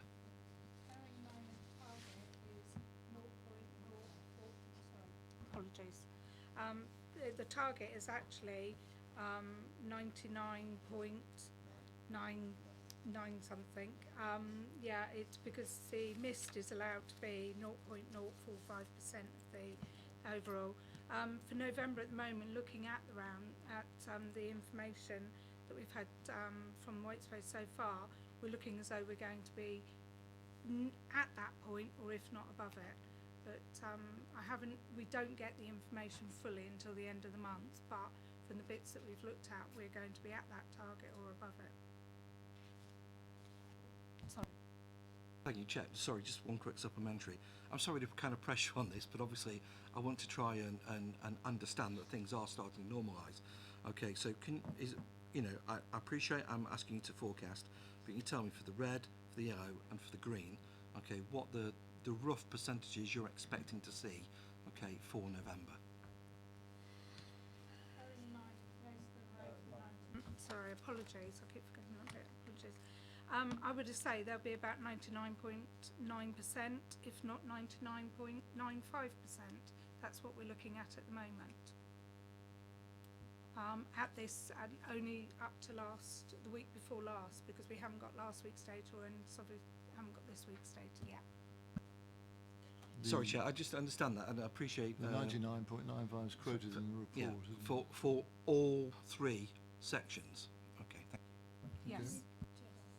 So, Sorry, Councillor Eakers, do you want to come back the- just on that point? I mean, the system, the service is stabilising, and I mean, you look at October, you've got 98.99%. So I appreciate you haven't got before, but I can assure you, having seen all of the data and seen it quite regularly in meetings, that the service is stabilising, and we're going up from 97.96, and it's still not meeting target, but 98.99% when you're collecting 160,000 or 620,000 bins in Basingstoke a month is pretty good.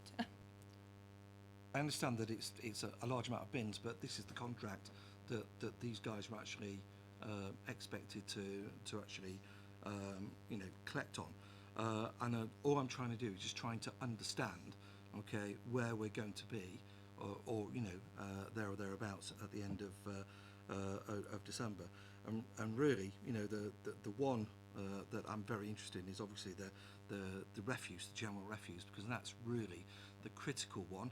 Okay, for most of our residents, even though recycling is very important, and I can see there that in October we're at 99.85.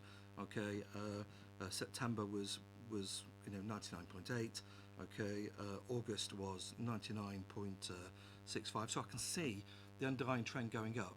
I was just really seeking clarification that as to where Serco and our officers were expecting the target to be. All we can do, I think, Stuart, we've been quoted a figure of 99.95. That's the...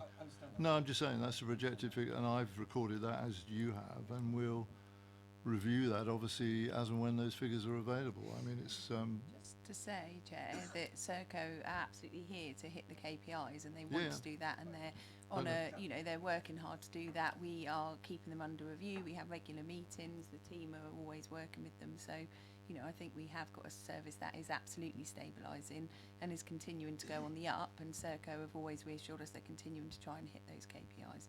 They've just made the round changes. They were never going to do it. You saw the map on the presentation. They would never have done it with the current round changes. So now all of that's gone through. Just need time to then stabilise it further, and I'm confident that they will do that. Well, we've got the performance panel and this committee can monitor that. That's going to be our role, obviously, and we'll see whether these projected figures materialise or not, really. Can I just check in my own list? I've got Councillor Cousins, Councillor George, Councillor Ashfield in that order. Is that all right? Is that all right? And I've got Councillor Tilbury down as well. I'm sorry, I didn't... Right, Councillor Cousins, please. Thank you, Chair. My question's for the portfolio holder. We've talked a lot tonight about communal bin collections, and indeed it was in her introduction to the whole piece and the presentation that we got. Can I ask, if it's so important to the portfolio holder, why are the Conservative group the only group not to submit a representative to the Recycling from Flatted Communities Task and Finish group set up by myself and Councillor Janet Westbrook? Well, I personally wasn't aware of that, and had I been, I probably would have just met with you or asked for it. So, yeah. Yeah, it was probably in July, which was the only full council I've ever missed because I was away for my 40th birthday, so I apologise for that.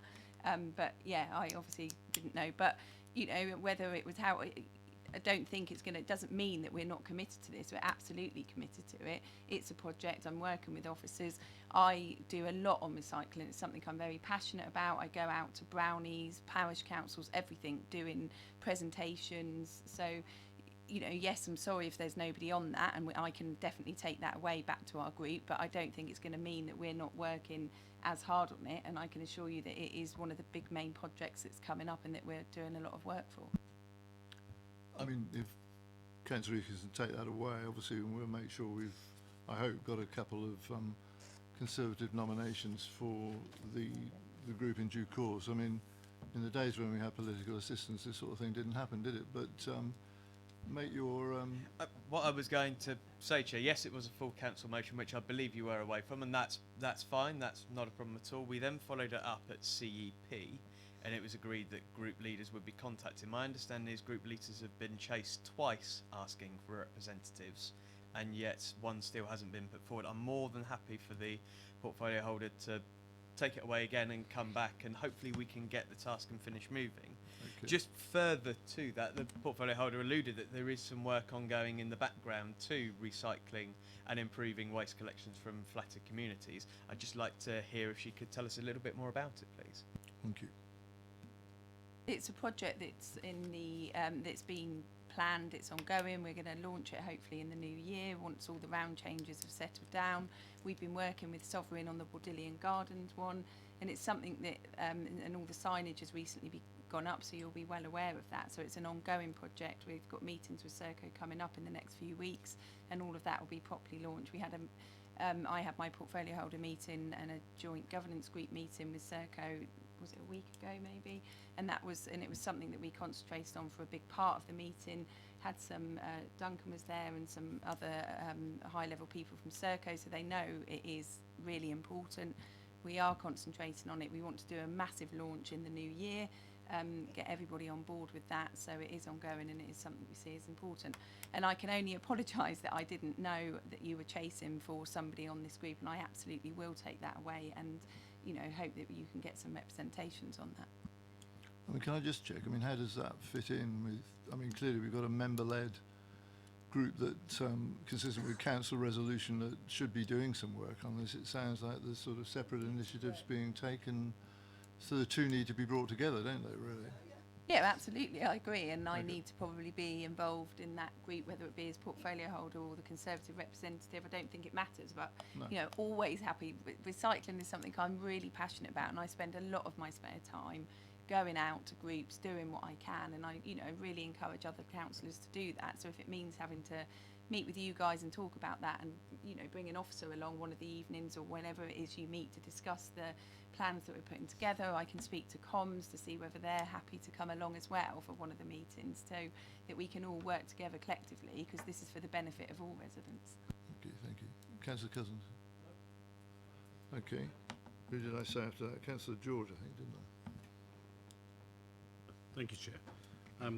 Very quickly, looking at the graphs and everything else, I think fundamentally in terms of caseload and what have you, my experience is very much mirror that. I think if we look at August, September, things were pretty dire in some areas. I'll be very honest with you, they were. But things have improved tremendously, and over the last couple of weeks, we're really, quite improved. We haven't got the same numbers. I think two things coming out of that is, firstly, in terms of looking at some of the problems we have had historically, it's been about the persistence. It hasn't been, the issues. Historically, sometimes there's whole roads that were missed or something. It's slightly changed. On this particular occasion, it was a number of very difficult problems which were persistently missed and persistently problematic, and that's been an unfortunate situation.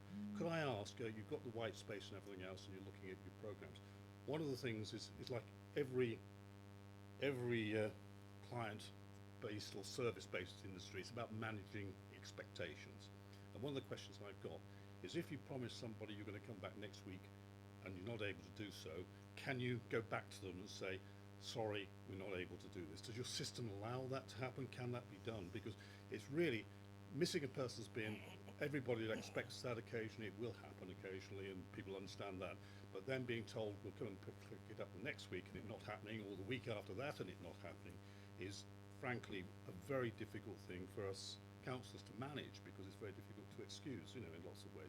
So is there a system in place to enable you to go back and say, look, I'm sorry we missed your bin, we were going to come and get it next Wednesday, but we're unable to do that? Is that possible within the current system? Possible, but it's not what we want to do. The idea is we go and collect it. We are, as I say, despite some ongoing issues we've been highlighting, thank you for all of those, we are absolutely a stable service. We know now that the rounds are finishing in time, and that gives us the ability to manage these issues. So, well, I absolutely could if white space will tell us where there's outstanding work, as long as it's been reported through, as I said before. So if I wanted to, or we wanted to, we could absolutely go, oh, well, that bin isn't going to be collected. If we knew that bin wasn't going to be collected, we could tell them, but we wouldn't do that. We'd go back and get that bin. It might be a day later or 2 days later, if worst case scenario, but there's no intention to leave bins, so I wouldn't, unless I misunderstood the question, which is, if we're not going to collect something, are we going back for it? Will we tell them? Well, we wouldn't tell them because we just go back for it. Have I misunderstood the question, maybe? No, I don't think you've missed the point. I mean, I would have thought that was probably the preferred option, instead of coming to some sort of complicated arrangement of apologising for people why you haven't done it. Go back and do it, really. That's what I would have thought Serco need to do, isn't it, really? And I think we accept there were issues within the height of the round changes where we were saying there were extra collections that didn't end up happening. But moving forward, that shouldn't be an issue. And as Duncan says, it would be about shouldn't have to, but if should the worst happen, which you'd hope it wouldn't now, then I'm confident there is process in place that residents would be communicated to. So. Okay. Okay. Of course. Yeah. Thank you. And another thing, I mentioned this trend, which seems to be certainly, we've had this dip and then we're going back up again. You've got the formal complaints process as well in place. Does that show, can I assume that shows a very similar trend, that the complaints are actually levelling off? The complaints process is the council's complaints process. It's something we monitor through the corporate complaints service. So the trend is that they are reducing. We did have obviously a peak period, which we expected, but what we do with complaints, especially if they're repetitive ones, and I know exactly the property that you're talking about, Councillor George, what happened in this one was that with any complaints, what's happening now is we're discussing it with Serco, and what Serco are doing now is any that are repeats ones, even after twice, which we hope we don't have many of now, and we haven't got many of, the supervisor will go out and visit and talk to the resident with one of the client team officers and say, where is your bin located? We will photograph where the bin is located. We will make a description of it.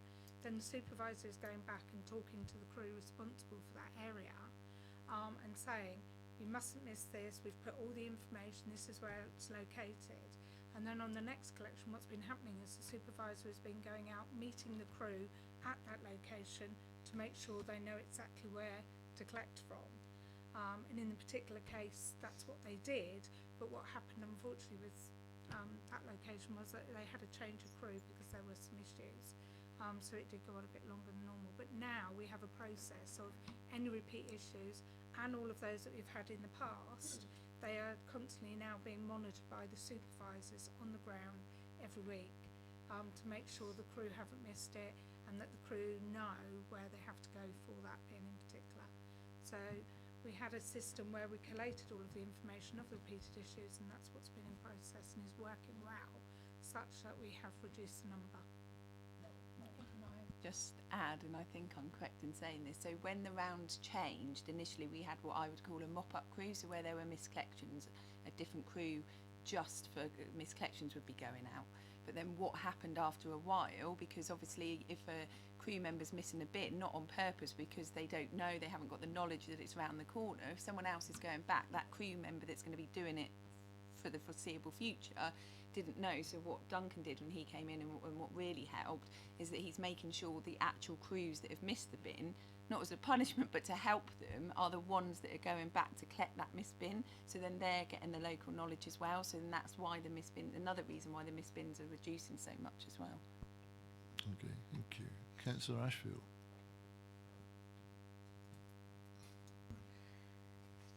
Thank you. I was going to, well, I'll start with that. Looking at this slide here titled Moving Forward, the final bullet point was covered very briefly just with the bullet point increase in recycling rates, and I wonder if the presenters might be able to expand the point specifically on how that's going to be achieved. So if I recall, that was the slide I was talking to, and so the one of the points I was trying to make there is with the information we're gathering on white space, it enables us to actually monitor and build up a heat map or record of where recycling is taking place and where maybe the gaps where people are not putting out their recycling bins, their bins aren't at full, so if the collections aren't happening, so we can see those people who are participating in the recycling, those areas maybe where they're not participating as much. So we could then target those areas. We can produce heat maps on the GIS system and target those areas. It also enables us to target contamination, and I think contamination is one of the key things that we're really trying to focus on. So a lot of people recycle, but they put the wrong things into the bins, and if we get the wrong things in, it ends up getting rejected at the MRF, and they can't it can contaminate the other material that's in the bins. So again, we can then target those areas. If we can see where contamination is particularly bad, we can say, okay, it's hotspot area. We can do, rather than do a blanket communication with the whole district or through the press, we can actually target individual properties, even knocking on the doors, sort of thing. Thanks, and just to add to that, Chloe, so contamination, and I think you mentioned it in the performance report, it is an issue and it does seem to be going up, and that's a trend across Hampshire, and we need to really target that. And it, you know, I know we'd be here all night talking about recycling, and I know people say, oh, we should be recycling more, but we've, you know, also must concentrate on it. There are a wide range of materials in Basingstoke that we can recycle, and there's actually data to show that nearly a third of what goes into that incinerator could be recycled. So if we could, it's also targeting that and making sure it's not just the contamination of the green bins, which is really important because you don't want to contaminate a whole lorry load of recyclable material, but also looking at the black bins and what people are putting in there, because then that's going off to the incinerator and could actually be recycled. And obviously burning's better than landfill, but recycling's better than burning it. So there's lots of work to be done on that. Hampshire County Council with Project Integra are doing lots of big behaviour insight reports into that, because you tend to find that you know, recycling is important, and it socially people see it as important, but over the years it's become less and less up here and important, and people have started to look at other things like air pollution. So it's getting recycling back into people's minds and how we change behaviours to do that. So all of that is part of this. And again, Serco with Helen, who's here as well, who's their comms officer, they're really enthusiastic about that and working with us to try and increase the recycling rates, and the recycling rate has been slowly increasing. Thank you. I'll assume that when these heat maps are available, if ward councillors can have that information to help that work, then I'm sure we'd all be very keen to assist. I think just going back to the tender from 2017, it was agreed that the tender would go out on an as-is basis. Food waste wasn't part of that tender. That was perhaps the right decision in 2017. I have to speak from experience, and more residents are asking about food waste and why we don't do that in Basingstoke and Dean, and at some point it's going to have to come back onto the agenda, and I wonder what discussions are going on with Serco at the moment to look at developing that. So I can answer that. You're right, it was agreed at the time we did the tender that food waste wasn't put into it, and I stand by that, and I think it absolutely was at the right time. That came to committee, it was discussed at length at the MAP. It wasn't just shut down, it was properly looked at, and as I say, I think that was the right decision at the time. I agree with you, times change. I think you've got the government looking at the waste as a whole. It's probably not happened as quickly as we've all wanted because of other things that have been going on. But there are consultations out there, and one of the things that is on the table is making food waste mandatory in the not too distant future. So Hampshire are well aware of that. Obviously we would collect the waste, it's not us that would dispose of it. So and Serco are well aware of all the government's consultations. So I'm not saying that there's anything being done right this second. It is there, it is being discussed, it has been brought up at meetings with us. With Serco, it's been mentioned. I know it's been mentioned at length at Hampshire as chair of Project Integra and at all those meetings, and I agree that it's something that's going to have to be kept under review, and it's something that we can't ignore, and it may even become mandatory in the next few years. Could I just ask, on the recycling rate that Councillor Ashfield's mentioned, I mean, I know in the report we mentioned the fact that for the first time, really, we've exceeded 30%, and it's absolutely right to note that. I mean, in terms of some of the new initiatives that you're commenting on and those that you're involved with Serco, what do we realistically think in Basingstoke and Dean terms we should be looking for future tenants to get this up to, so that we're anywhere near some of the other local authority recycling rates? I'm going to be quite controversial now. I want to push recycling and keep pushing it. And as I say, at least a third of what goes in that incinerator can be recycled. So we need to concentrate on getting those products out. We will never, if you're going to start comparing us with other authorities, you can never compare like for like. You know, and it's all about, you know, we are going to sustainable markets. Our other authorities, some authorities are collecting plastic in their recyclables, but actually there is no market, and they are then sending them off to incineration, which we've chosen not to do because we already incinerate from our black bin. But we are never going to get to the dizzy heights of some authorities when we continue to have a weekly collection. Okay. That's not really that controversial, that's okay. Well, it is for some people when you mention weekly collections and AWCs. Councillor Tilbury. Thank you, Chair. Yes. On the contamination, there seems to be some confusion over this, whether we're talking about contamination. I raised this with Hart effectively some time back because one of my residents had got on to me to complain about his neighbour's bin being contaminated. But when I raised it, I was told that, well, actually, we allow a certain amount of contamination there, which would come as a bit of a surprise to me, because I thought at one time, if it was contaminated, we put a label on to say it's contaminated, and so they knew not to do it again, and to tell them why. And if they continue, we sent someone out to see them. But that doesn't seem to be happening now. We are accepting a level of contamination. I think the argument was it was sort of picked up at the waste recovery facility, but the argument was that it was not in there. They were not incentivised to do it because it would get picked up there, but that didn't know the fact that the bins were being contaminated, and if we allow residents to keep contaminating them, they're not going to change, are they? Okay, Of course, it didn't help. I was following a 76 bus the other day that said you can recycle yoghurt pots and margarine pots on the back because it had been brought in from another area. So, you know, you're getting these mixed messages even within the borough, which isn't our fault. Whether we can't control what Stagecoach do, but could we have some clarity on that? Because are we going to actually tell people what contamination is? Because at the moment, in fact, I had another resident I went to who's complaining their bins hadn't been collected. And while I was there, I was sort of looking at the bin, and I said, well, we can't recycle this, we can't recycle, and we certainly can't recycle a windscreen wiper. He said, well, it's made of metal, you know. Yes, but that's, you know, that doesn't really help in this case. And well, let's see if we can get an answer. But it was emptied. I don't know who can help us with that. Yeah, there is a confusion over contamination. Basically, the only things that should be going in the green bins are paper, cardboard, magazines, yellow pages, plastic bottles, and only plastic bottles, cans, food cans, drink cans, aerosols, they can all go in. But yogurt pots, margarine tubs, and anything like that that is plastic and not bottle shaped cannot go in the green bin. In the past, we've been allowed to have a certain amount of discretion, and the crews do have a certain amount of discretion, i.e. when they lift the lid and they see 1 or 2 yogurt pots, they will take it. Obviously, the problem is they can only see what's on the top, they can't see what's underneath, and it is amazing, as well as windscreen wiper, we've had engine parts put in the recycling bin. There are a lot of oddities, but one of the things that we are now going to be focusing on, as well as the communal areas project, we will also be focusing on talking to residents from the information from the heat maps to advise them of what cannot go in their recycling bin.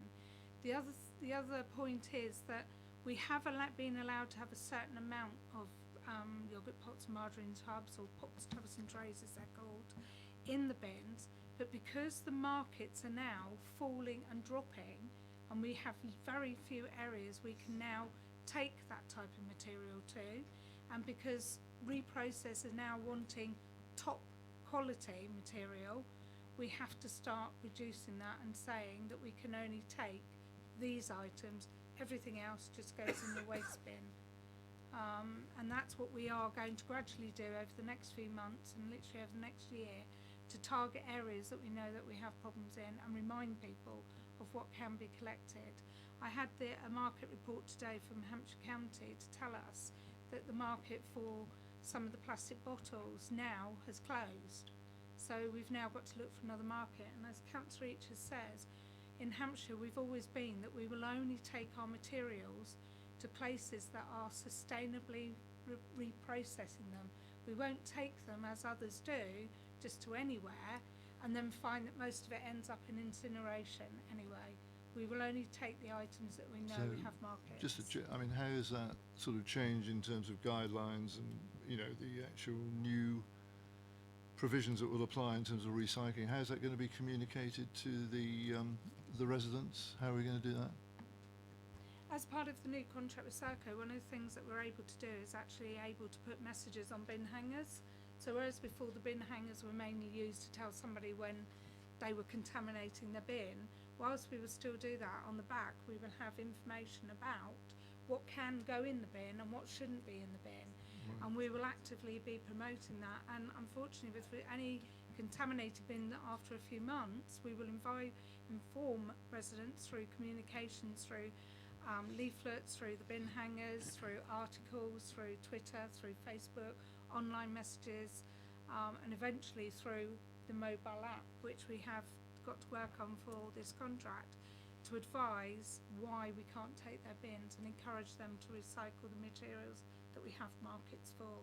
Thank you. I mean, that's concentrated education on, okay, rather than a more general. Yes. Okay. Can I just clarify, because it's confusing and I do deal with this regularly. So, Ian, the message is, if your green bin is contaminated, it won't be emptied. So if the crews open it and there is a load of dirty nappies on the top, they're not going to take a view or do anything and empty that bin in there. So the message has always been and always will be, and that's what we'll continue to push. We do not take any contamination. What Sarah's alluding to is, on occasion, because a small yogurt pot or a small bit of plastic, because it's dry and easy for the crews at the MRF to pull off the conveyor belt, then they could obviously at that point take a view. But the message that we've always pushed, and so there's not really going to be a change to the message, it's just making it clearer that, you know, we're not, and even now we're getting to the point where the crews are probably not even allowed to take a view on a small yogurt pot because, like Sarah says, the change to the market. But yeah, any contamination is not acceptable. Is that helpful, Ian? Okay, right. That was the point of making that, you know, that's always been our message, and people are sort of ignoring it, and then, you know, and of course this resident was getting animated about his neighbour's bins, which was quite bizarre in itself. But it was, you know, they were, why should I bother doing this if they're not bothering? You know, that was the point there. But that's the first question. The other point I make is, obviously, I mean, as Gary said, you know, I mean, I've been a councillor for 17 years and I've never seen so much chaos as we've had in the last 6 months. And yes, it's understandable, and I thought when we changed the rounds, it would be problematic for a few weeks. I didn't expect to be carrying on for, in one case, I had a resident whose recycling was only collected once in 12 weeks, despite the fact they'd been flagging it up, and it's only in desperation they contacted myself and Councillor Phillimore at a parish council meeting, because they were a parish councillor in Laverstow. You know, so it's trying to understand why, after the first couple of weeks, why these things weren't being picked up, why they were struggling to find bins. You know, I've had a number like that, whole chunks of road, and we know the issues around the bins are in an odd place, but once it's been flagged up the first time, you'd expect it to be corrected. And I think that's where the frustration is coming, particularly among residents, is why were these things, why am I keep having to tell you the same thing, point this out, talk to the crews, run after the crews down the road, and all this sort of thing was what residents were doing. And, you know, and they were collecting the grey bins without any problem, but not the green bins, or vice versa. You were getting this sort of thing, and it's that, you know, it's a frustration that why did this go on for so long? We expected, you know, I mean, if it had gone perfectly after the first week, I would have been quite amazed, but it's the fact that it was still, you know, 12 weeks down the line, I was still having to Let's deal see if with we this. can get an answer, because I mean, obviously John has said earlier, it's business as usual now, which I presume means that things are getting back to a good standard. So why did it take so long? That's the question really, isn't it, in regard to the experiences you had? I mean, I think obviously, except there were issues, and some of them were repeat issues, and you've heard tonight how a list was put together, how there's now supervisors going out. And I think I also explained there was these extra crews that were going up as mop-up, and that's great, but then that's not given the new crews the knowledge that they needed. So when that started happening, things started to get better. So again, it's lessons learned, and you know, I am confident things are on the up, and yes, there were issues, totally accept that, but we are moving forward, and things absolutely show that the service is stabilising now. You're not thinking of changing the rounds anytime soon, are you? Okay. I see hands going up again for a second round. I don't want is to, because I've got a couple of other items tonight, that perhaps I'll go back for another question each from one or two of the people who've asked questions already, and I don't know whether anybody else that hasn't. Okay. Sorry, I beg your pardon. Did I miss you on the first round? If I did, let me take you first, and then I'll come back to the second questions. Thank you. I'm going to start off just by saying thank you for a really informative presentation, and thank you, Serco, for coming along and talking to us tonight. Just looking at this slide, and I think this question's already been answered, but the collected bins, 100,000 refuse, recycling and glass slide. The recycling is obviously lower than all of the others. I know it's not big numbers, but it's lower. So can I just confirm from what you're saying, the reason for that is down to contamination? That is why those bins are not being collected. So the reason that always is lower than the glass and the normal recycling. Is that right? So it's this slide that you're looking for.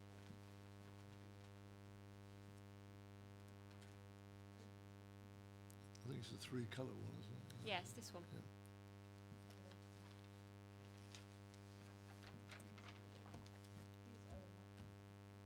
Could you put your mic off just for a second?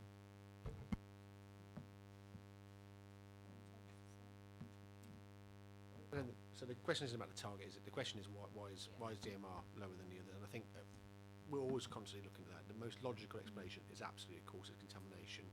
When there's exceptions, that is normally because the bin is contaminated. But I wouldn't like to say, having not done a pure investigation on this, that is definitely the reason. But logically, it would follow that it would be down to contamination.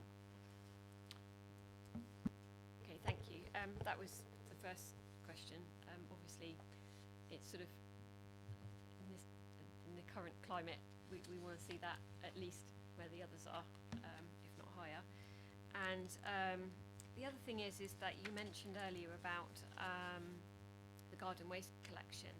In my area, we did change day in my ward, and that seemed to go really smoothly, and I didn't receive any complaints over grey bin collection at all, which is really positive. But the one thing I dealt with a lot was garden waste. A lot of people, and I live in sort of semi-rural. I'm from Tadley South, so that there are quite a few rural properties around where I live. You mentioned that you're going to be writing to people to make sure that they get extra time if they miss collections, which is really encouraging, and that's great. But I spoke to quite a few people who actually told me that they were going to leave the service altogether because they'd had enough missed collections. So I wanted to know, did you see a drop in use of the service? Did many people say, actually, we don't want to do this anymore? And also, will you be writing to people that did leave to try and encourage them back now things have picked up a bit? Answer that. We didn't see a drop in the service, and in fact we've seen an increase in sign up, which is positive. I'm not sure it's going to be possible to find and write to anyone that, I mean, people wouldn't have left yet because the sign up was only in February, and they can only leave in a year, because it's a year sign up. That's correct, isn't it? But we will continue to push the garden waste service, and yes, we accept, and you can see the graph in August, and it was pretty awful. Again, Duncan at Serco came in, he saw the reasons for that, and I won't get into it. It was to do with where the crews were leaving from the depot and losing an hour here in the morning, and that was stamped on, and that then has brought things right back up to all the rounds completed now, bar a few now and then with staff sickness or something. So it's a great service, and I think that's what you're alluding to. Lots of people sign up to it. We continue to see an increase in sign-ups, which is great. And we want to continue to push that. The service has been extended. For the first time at Christmas, people can start recycling their real Christmas trees, and I'm working with comms to push that. And when it comes to around February, when those who did start signing up, and we'll be wanting to encourage them to sign up again, we'll be doing a lot of communications and things to those residents to encourage them to sign up again. Thank you. Right, coming back to Councillor Wardridge, then Councillor Cousins, Councillor Frost, I think is okay. My question is the one that Gary mentioned earlier about the complaints, really, the fact that several of the complaints, and I know you did address it a little bit, were sort of rolled into one and everything. And I guess it's going back, especially to the peak time in August when it was really, really bad. How are you sure that you sort of captured all those complaints? Because you're making a stand tonight about comparisons from periods to periods, and I think it's, you know, the complaints procedure here, I for one know that wasn't necessarily followed. I didn't get sort of responses to within the timescales talked about. So I just want some reassurance that when was this introduced, when did it start being followed properly, and, you know, is it now sort of being followed as per this procedure? Thank you. Answer on the issue that Gary Watts raised, because I think we need to look at that, because I'm not sure how if it's happened, it's happened, but I will definitely, and I've already made a note for myself to do that, so I will look at that and see, and I've got the dates that he said in his speech and things, so if they're right, and I can check, so whether if it was rolled up into one, but then there is a difference between a reported missed bin and a corporate complaint, so it might be that we're talking about lots of different things here, but I will look to get to the bottom of that specific one, and I'm sure Duncan can answer the rest of your question about how all these problems have been, and, you know, I am confident, and even having been out with the crews, not as the portfolio holder, but just as a councillor, and seeing how the supervisors work, that these issues have been properly recorded, and I think Duncan and his team are well aware of them, and that they are being dealt with. And if, again, in the new year, if you do get a chance to go out, it is great to do, because you will see how the supervisors are collating that information and how it's all coming together.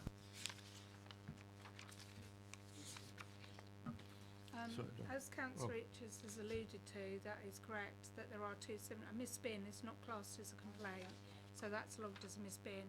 It's if it's repeated or continuous repeated, that's when it's logged as a corporate complaint, and the corporate complaint system has a timescale on it. I'm not aware, and I would have to go back and look, but I'm not aware that we've missed any in the deadline required.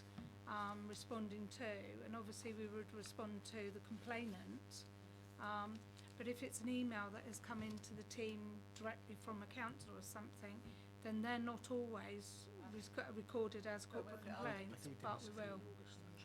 Yeah.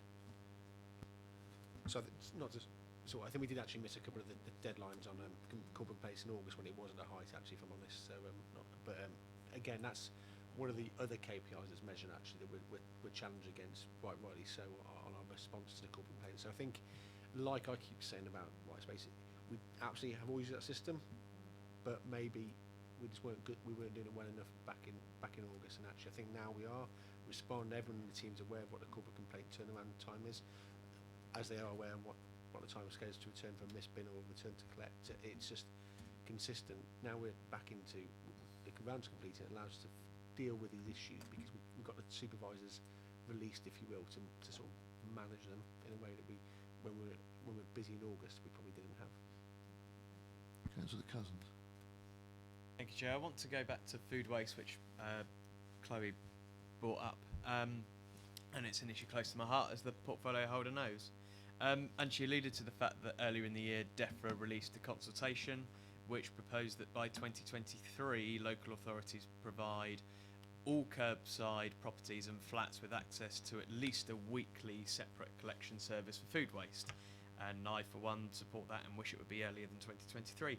I note that we responded to that consultation, and that particular question has the options of agree, disagree, not sure, don't have an opinion, or didn't answer the question. I'd just be interested to know what we answered to that question. Probably all of them. We haven't got that, but I can send you our response. Have you got any indication that it was a yay or a nay? I can't remember, because I spent a meeting with this team doing one, and then I went to the Project Integra meeting where they discussed it, and they could have been separate. But like I say, with food waste, it's not as straightforward as yes or no. It's all about if they bring it in, how we go in, because, you know, how are we going to pay for it? Where's it going to go? Is it then right that we have a weekly black bin collection if we've got a weekly food waste collection, not just for, well, mainly for costs, but also the impact on the environment with all those lorries running around? there's the issue that and other authorities have had this, and I've spoke to them, that food waste works and it's great, but then people realise the amount of food they're wasting, which is a good thing, so they lessen their food waste, which is a good thing, but we're then still stuck with a contract collecting X tons of food and having to pay that. So there's lots to it, and the response would have been well thought out, and I can get a copy sent to you and the rest of the committee if that helps. Just on that bit, there is a whole section on food waste collection. Can we have that whole section as opposed to just that individual question that I've asked for, please?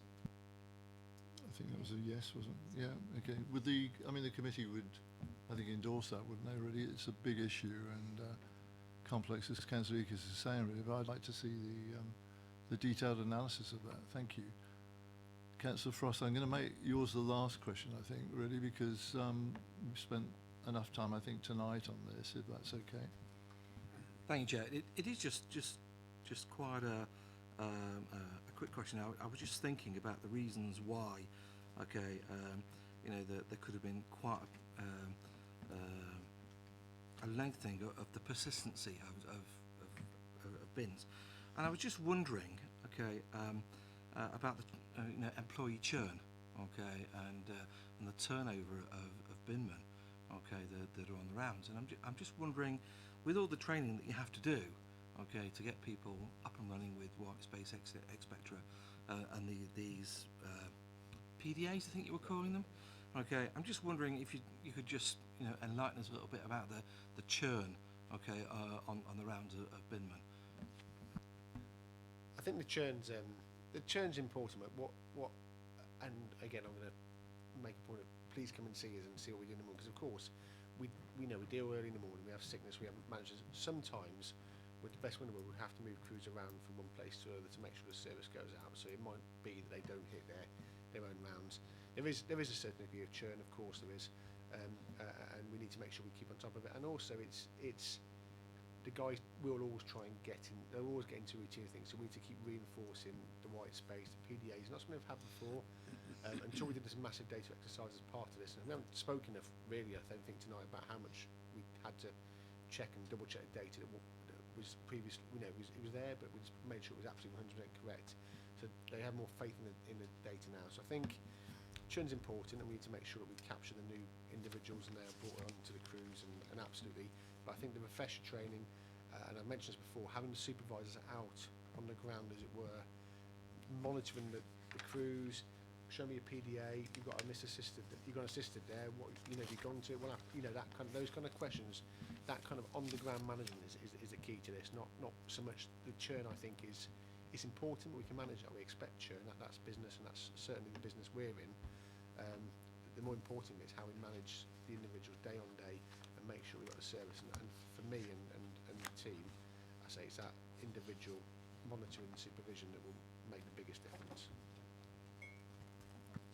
Sorry, can I just add to that? So, trying to, the crews need to understand how important that data on white space is, and obviously for them it's their job and it's great, but then they don't see, they put it into a PDA and they're thinking, God, there's something else I've got to do. But actually it's saying to them, this helps you, because then it helps you make sure you've got all the information so that there aren't bins you're having to go back for, you do know what the issues are.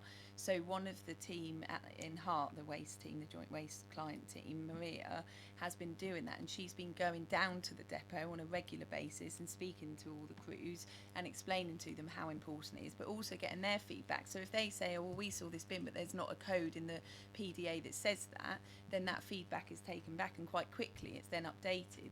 And then the plan is, and hopefully this will work in the new year when things have calmed down, is getting a crew member, and obviously we can't take lots off because they've got a lot of bins to empty, but managing it so crew members can go into the contact centre for an hour or two, see the calls that are coming in and see how important that information they're putting into the PDAs is, to make it easier for them to understand how it helps us do our job, which we then help them do their job. So there's work to be done, but I do think it's improving and it's working really well. And just one supplementary. It is just one supplementary. So when everything started going a bit Pete Tong and we introduced these new changes, did you see an increase in sickness and absence and churn okay, or was it at the same percentage that was roughly around? Just roughly, just off the top of your head. Okay. Not different to any other August, if I'm honest. Yeah. Okay, thank you. I think we've given us a fair discussion, really. Lots of questions. Thank you for that, really. I mean, I was looking at Councillor Eakes' report again, obviously, and finish in terms of her introduction, where she says, now that the round optimisation work has been completed, looking forward to continued service improvement and working in partnership with Serco, etc. I mean, I think, Councillor Eakes, what you accept from us, we would want to monitor that as well as you. And if we find, I think, by experience, and we find by the reports that we continue to get that things haven't improved in the way that you're hoping they will, I think we reserve the right, obviously, to ask for an update report in January. We've got another meeting then, but hopefully, things are going to continue to improve in the way that you're saying they will, really. And obviously, we'll return to this, I think, in a number of ways. The other initiative, which I think is important, because certainly it's something that we've touched upon tonight in terms of communal bins and the service that those who live in flats and apartments get in comparison to those that live in dwelling houses. The member panel that you've spoken about, I know you've taken that on board, and we'll make sure that Councillor Cousins gets the support that he's looking for from the Conservative group, so that useful work can be done. I mean, it is important. Yeah, okay. Thank you very much.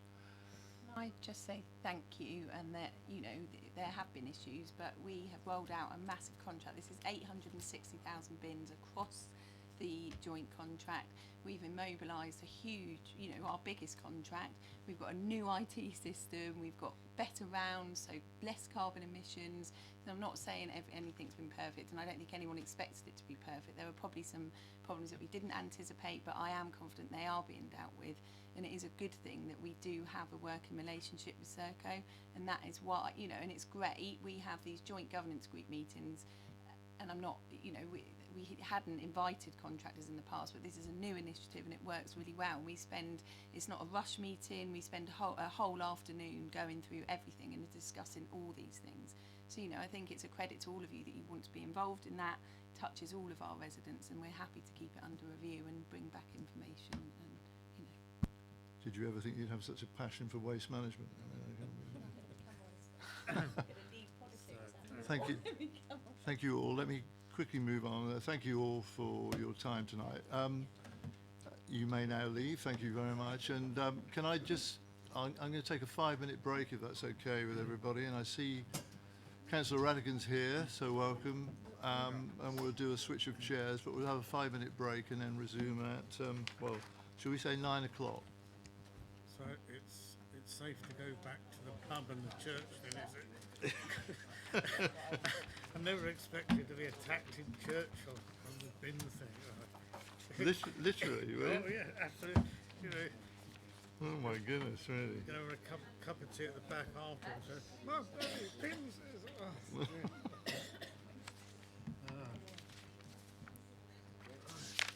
Right. 5 minutes.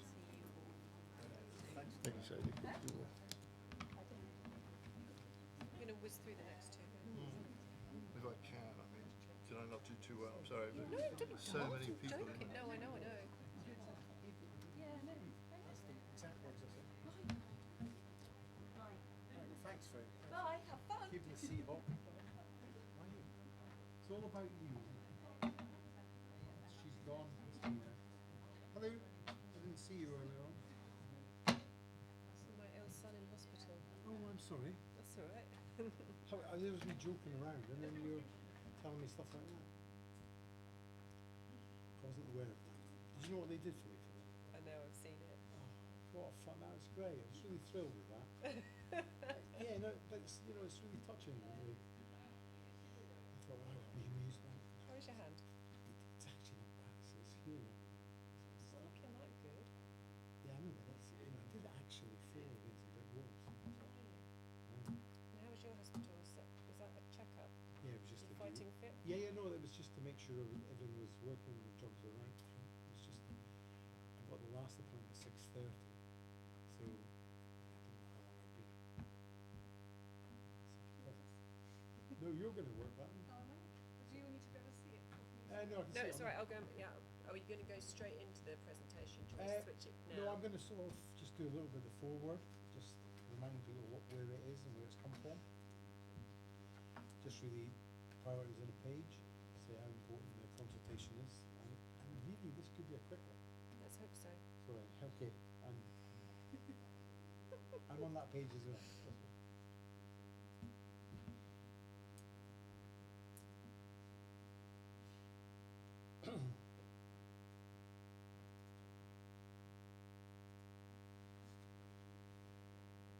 Are Boris and Jeremy in full swing? I believe they are, because Hannah was looking at it. Oh, was she? I just can't be fair. I don't think anyone can. I think it's going to probably be the least viewing figures ever, isn't it, for anything?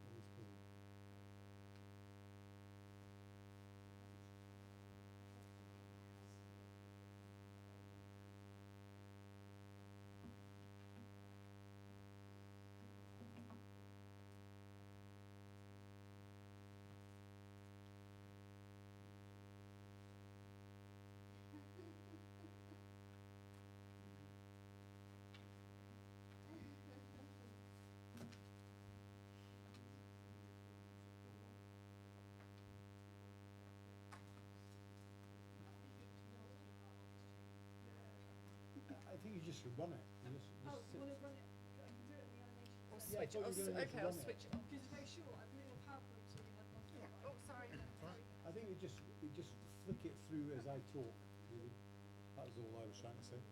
Good evening, Cameron. Good evening, sir. Nice to see you. Thank you.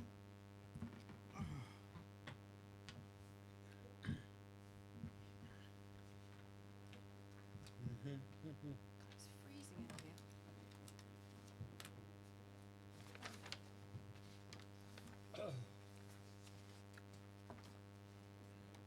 Ooh. Was that you? Yeah. Oh, that's right. So we're gonna, I'll just do the first introduction and then you run it and then I'll just talk through it and over it. All right? Propose we take it as read. Well, no, I wouldn't quite do that, but I'd like to stress how important it is that everybody feeds in, community groups, everybody else gets the bite of the cherry, and especially our councillors.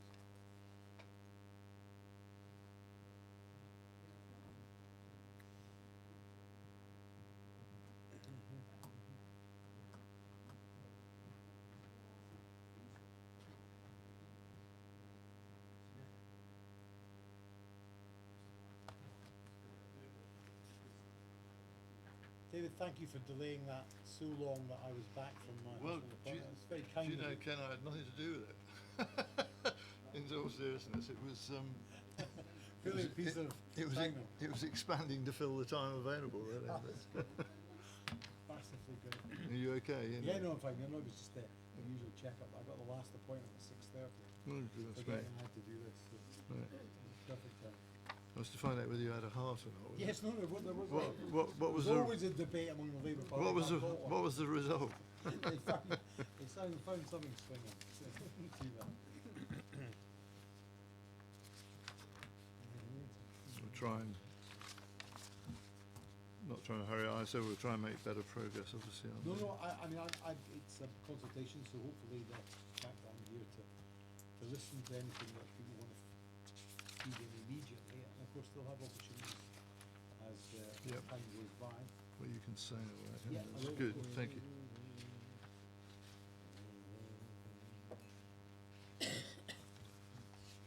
Sue's got to drive all the way back to Southampton, hasn't he, as well? It should be.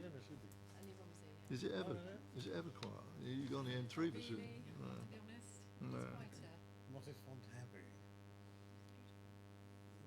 Are you near there? not that close. Right. I we often go there. I don't know why. Oh, no, they have some fantastic. They did the, I've talked to some fairies there. They did a fairies exhibition. I don't know. They do some really good. Not in Oh, is that Mottisfont? Have you been? I quite fancy it. I've got 3 boys though, so dragging them around a fairies exhibition, I just don't think it's going to happen. How old are they? 13, 11 and 8. Well, I'm Oh, okay. not sure you should take them to a fairies exhibition. nobody's Well, they're flower good, fairies. It's robust flower cats. fairies, isn't it? Yeah, fancied it. It's actually quite, it's a nice setting. No, well, they're doing Christmas. It's they'll have all their Christmas things up now, won't they? Took her to the Christmas one. Yeah, Because they always have an absolutely massive tree, don't they, in that lounge? Yeah. I've given you your sign, that's right. So I couldn't see whether they'd put the name tag up for you. Right, who are we missing? Sorry. Councillor George. Is it? No, it's not you. I was just saying, is it just Councillor George? I think it is just Councillor George. Here it comes. That's a terrible admission. Isn't it? Oh dear, dear. Yeah, I know what you mean. It's okay. Here he comes. It seems one needs to carry these sorts of things these days to be part of the fraternity, isn't it? What's that? Well, you know, these special bottles. And there's Oh another one yeah, there. I know. I haven't touched it though. I reuse my Marks's, Tesco, plastic water bottle. Right, we're all gathered, I think. Thank you for that small break. Welcome back, all of you, and welcome Councillor Radigan. Thank you very much for making the effort to come along tonight. And we didn't deliberately delay things. That was just the time it took, really. So you were just in time there, really. We're back to the agenda proper, and we're going to have a look at the council plan 2020 through to 2024, and I think Councillor Radigan, you're going to do a brief introduction, and we've got Sally Boxall with us as well for any questions, should you have any on the plan. Thank you. Thank you, Chair. I appreciate your efforts to get everything done and through this agenda tonight. This is the council plan. It's our sketch of what we would like to focus on in the next 4 years. I believe it's forward-looking rather than backward-gazing at what we've done. And I need to make special mention of a couple of people who formulated some of this in the time that I've been on council and before. The Horizon 2050 piece, led by Councillor Saunders, who was the former leader, was a piece of work that I think is a good framework for our council plan going forward, not just for this 4 years coming, but in future years as we try to develop and enhance this beautiful borough of ours. I'd also like to make special mention of officers, but especially Sally Boxall, who has done a magnificent job in pulling this together for me and my team as the administration to make sure that we can vocalise some of our hopes and aspirations and give you the framework on which we would like your consultation on what we are likely to achieve in the years going forward. We have focused on 4 main areas: strengthening communities, because I believe that every bit of this borough has a community of its own, whether that be within the urban surroundings, Popley, Buckskin, and Kemp Shot, Chinham, and our rural communities who have much greater sense of togetherness and a sense that they are part of their own little structure. We need to strengthen those things and make sure that we continue to deliver good quality services. I know from the debate I saw in the last 10-20 minutes that you are focused on that as well as a scrutiny committee. It is important that we protect and enhance our environment. We are all fully aware that we live in one of the most gorgeous parts of the country, and the fact that we have a AONB so intrinsically in what we do, so villages like Kingsclere, my own, Whitchurch, Overton, Hanningtons are all protected to give a sense that the countryside that has been enjoyed over thousands of years will be there for future generations. Improving safety, I think there's an important element in this, that people need to feel secure in the place that they live, have an understanding of what they are living their lives for, to understand what is antisocial behaviour and to identify it and eradicate it where they can. Our job as the council is to make sure that people feel valued, and they can only do that if they feel safe. We have a lot of vulnerable residents, elderly, disabled, people of colour and minority who feel sometimes victims of what we do and how we treat them. They need to be put to the forefront of what we are as a council, and we need to champion their place in our society. And we also have to plan for the future. We need to make a commitment that we will be a better, brighter borough, and that we will be able to provide the infrastructure, whether that be transport, the connectivity to London, to the south coast, or north or east or west. We need to be able to make sure that our people can get to where they want to get to, not just by the transport that takes them there, but by the internet that might make them fly many thousands of miles at a flick of a switch, and the ability to access a world that is beyond our beliefs just now. We need to support that through economic development, to make sure that we have a strategy to bring the right jobs to us, so as we are training for the future, so our young know that they can live, work and enjoy this borough for the whole of their lives. And then when they go outside it, they are adding something more to the societies that they join. It is really important to me that we do that.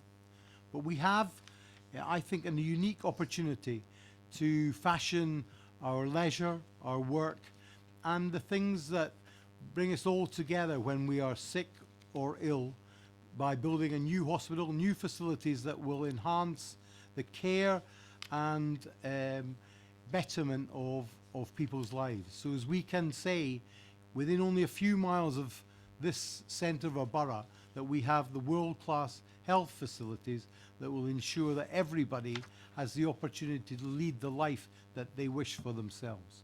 So all of those things I point to you as my priorities on a page. But this is a consultation. It requires all of you to pick up the baton, to tell us what you would like to see, to shape the future that you would like to have here, for us to have the big conversation. So as everybody is included in the tent and nobody is excluded from walking in. Everybody can share the conversation and understand where they are in their involvement in shaping this borough. So although this is the start, I hope that it is a framework for you all to build upon, and that with our resident survey we can make a valued judgment when we come to the final draft of this, and so as we can present to you a council plan that is inclusive and shines a light upon what we wish to be in the future that comes to this borough. Thank you, Leader. Just to remind us, I think we're talking about this going to Cabinet in February of next year, aren't we, really, with a view to the council meeting immediately following that. And part of the consultation process involves scrutiny. I guess this won't be the only opportunity, but it is one opportunity tonight to ask questions, to make comments, which will be recorded as part of that consultation exercise. But just to check with you, Leader, as well, and Sally, I mean, if there are subsequent comments that the committee wish to make individually, even I guess really as members of the committee, that would be acceptable as well, wouldn't it? Yeah. Okay. Sally, did you want to add anything to the Leader's introduction, or? We have a small animation. I think, I hope it adds some colour. We can take this to your communities. So if you have a parish council, I'd be happy to take them to the parish council to show the animation and to feed into what I hope that they can give us back in terms of their consultation to us.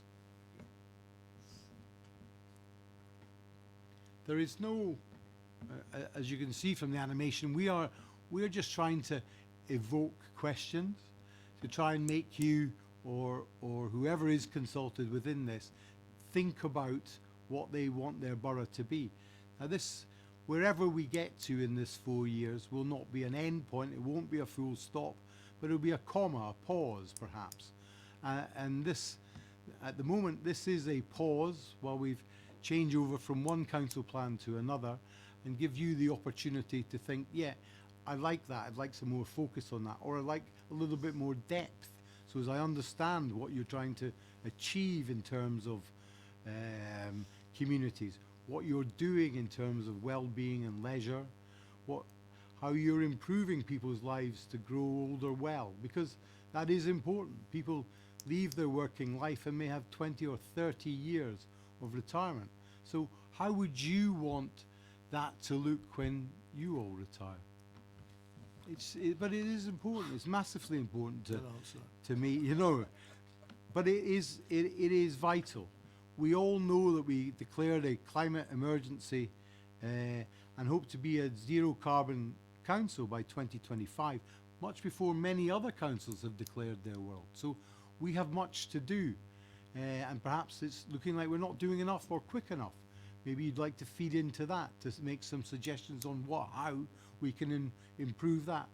Improving safety, making people understand that they are important. They shouldn't be shying away in their homes, scared to go out at night. They should be enjoying the nighttime economy of our restaurants, our bars, our theatres, cinemas. That is important. If we're going to revitalise this place as a place to enjoy 24 hours a day, or as long as we can make that happen, then it is important that people feel safe when they come out. So there's a lot to do here, and you are all valued. All of you have an opinion, and you have an opportunity to add that back into it. We've raised the future. How do we get the right jobs? Who do we talk to, like BCOT, to make sure that our children have the apprenticeships to have the right skills and jobs when they come out of education, so as they know that they have a career, not just a job? That is a really vital thing. Can we access education for people who are less able? You know, perhaps people have disabilities, perhaps they've been sick, perhaps English is a second language. What can we do to improve that? All of you, this committee and the full council, and everybody, every representative, every community has the opportunity to feed into this. And I urge you, as representatives of your own areas, but also representatives of your own parties and yourselves, is to try and think about how you would want that consultation to go and where you think you can add value. So I throw it open to you. I'm happy to listen to any opinions that would inform my council plan and that of the administration, because in reality, although we own it just now, it is everybody's. Okay, thank you. Just looking at that, what you describe as animation, I see it on the website, obviously. Is that going to be, how would that be made available to community groups and the like, Sally? Is that going to be in some other medium, or? So it's available on the website, and as Councillor Attigan said, we'd be happy to go to any community meetings if required, and it would also be communicated through comms, press releases and things, and people can go on to the website and view the video and the supporting documents. Okay, thank you for that. Let me throw it open, see whether we've got comments or questions that anybody has this evening. I'll take it, Councillor Stuart Frost, Councillor Cousins, Councillor Capon. I'll do it in that order, and Councillor Ashfield. After that's 4 at least. And Councillor George, okay? Let's work our way around. Thank you, Chair. I'd just like to say, when I read this, I thought it was like a breath of fresh air. I like the idea of putting all the priorities down on one page. Okay, certainly, I think it tends to tick all the parts of Maslow's, theory of or hierarchy of need regarding safety, well-being, and sort of, and everything else associated with that area. One thing well, there's 2 things I would like to pull up. I said the first one is in strengthening communities with the outstanding leisure and sports facilities, and I'm just wondering what the leader thinks about potentially putting some form of a velodrome on the leisure park if there is the room. A covered velodrome, basically the only one, or the nearest one to us is actually in Manchester. Okay, there's an outside one, is actually in London. The National Velodrome is up in Manchester, and quite often they hold the Commonwealth Games, okay, and various other cycling activities. It would be nice to bring that down potentially to Basingstoke, okay, on a regular basis, so we can improve the local economy. Outside tracks, the nearest one is actually Wokingham, but the only other one in Hampshire, okay, is actually down in the south coast, okay, just outside of Southampton. There is no doubt that the fact that we've got through one of the hurdles of a legal challenge on the leisure park, and New River will be looking at scoping the leisure facilities within that. We will aid them in that. We will make sure that whatever is offered there will be a plus for leisure. I can't commit to anything at the current time, but you can be sure ideas like cycling, rock climbing, those sort of things are already out there in our thought process, and we will look at everything in our discussions with New River as we scope that properly. Good. Thank you, Chair. I would just like one more question, then I'll hand over to everybody else. Go on. Okay, and I would just like to look at the zero carbon council by 2025. We obviously declared a climate emergency, and I'm just wondering, you've put some of the 3 bullet points down there. Obviously, that's going to be part of a large raft of things. I'm just really, will the raft of suggestions that you're going to put forward actually do it? I'm just. We have to be ambitious. It is beholden upon us all to realise that we have one life here, and we need to leave the earth better than we've picked it up. So I think there's an opportunity there. Can we meet all the things? And we may have to offset, because as you've already heard about the vehicles we have for our bin collection, they will not be electric by the time 2025 arrives. But there are things that we can do to improve where we are, and offsetting, so having some benefit somewhere else, we can achieve. I am sure that things like air quality are part and parcel of a big, wider picture. The borough is only a small element of that, but we should be able to stop idling at traffic lights, outside schools. Those sort of things we can definitely improve on. We can improve on river quality, and I know from my conversations with Councillor George, we've got issues about nitrates in our rivers. We have to make sure that they remain clean, as they are world renowned. Rivers like the Tess, the Loddon, the Emborn abuts my ward. So we have much to do, and we have to do it in partnership. We cannot do it alone. We have to make sure that the water authorities, the environment agency are on the same page as us, that they test properly, so as we know where we have to make improvements, and where we know where we are today in 2019 and 2020. So there's a lot to do, and many partners will have to be involved in the work that we have to produce as a council plan. Thank you. Councillor Cousins. Thank you, Chair. I think it's interesting looking at the plan that you're proposing and compare it to the 2016-2020. And I know you said you didn't want to necessarily look back at what has previously been done, but I think it's interesting to look. I think maybe making these kind of documents stronger is that they're very good at the top level of saying this is our ambition and this is our intent, and that's all very well and good, but there's no real targets or underlying emphasis around this is what we mean by meeting that goal. And you've got parts and parcels in it in terms of becoming a zero carbon council by 2025. You put the line is in the sand there. There is a physical goal. However, improving air quality, but to what extent? Improving biodiversity, but to what extent? And there are other elements in there where I think it could look better and could be seen as stronger if there were lines in the sand or targets and goals that we as a council should be striving to. Now, it might well turn around that actually on the course of trying to achieve that target, we realise that's not the thing we should be looking for. It's actually through the course of going towards that goal, this is actually the bigger thing that we've got to tackle. And there's nothing wrong with saying, you know what, when we did it, we thought it was X, but it's actually Y is the big problem. What I'm saying is I'd like to see a little bit more targeted in terms of what could we pull through as a tangible, this is what we want to do, and this is a success marker for it. Thank you, Councillor Cousins. Can I just say that if you wish targets to be in there, you know, I'm quite happy to look at those. As you know, we are when we declared the climate emergency, we accepted the Labour group's target of 2025. So we do listen. Our goal in our motions was 2030, as you're aware.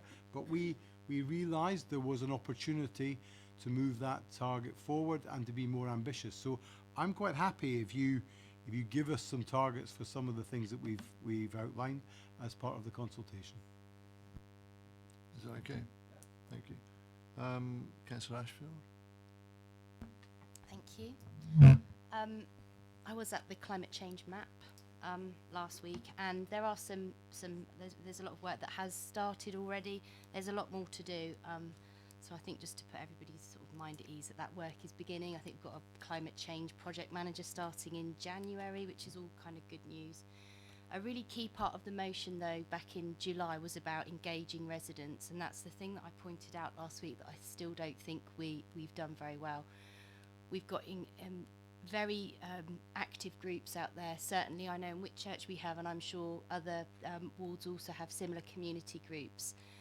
I don't think, Ken, it's one that I say, you know, wait for me to take you along to Whitchurch Town Council meetings. I think there's a great opportunity to see what's actually going on in the communities, and to go out to them, perhaps with or without the animation, but I think it'd be really good to get some real feedback. We've got, you know, maybe armchair experts, but, you know, just seeing the work that's going on around Bin the incinerator at the moment, that there is so much dedication from local people and volunteers in terms of becoming knowledgeable, upskilling, that I think we really need to tap into this. The answers aren't all in this building, and I think we just need to make sure that we are not arrogant in that at all. And I worry that the animation, whilst it's cute, and I think it's you know, it's a gimmick, you need something. I think there's a great deal to be got from sort of going out and meeting groups. Thank you. Thank you, Councillor. Just to say to you, I have been out to Whitchurch, as you're probably aware. On more than one occasion, can I say, firstly, because I do listen to people. Obviously, you perhaps didn't see me on South today, last week, talking about the incinerator. So I do get out. I do understand what are the issues for communities. As I've said, I'm happy to meet people or just over a cup of coffee and get there.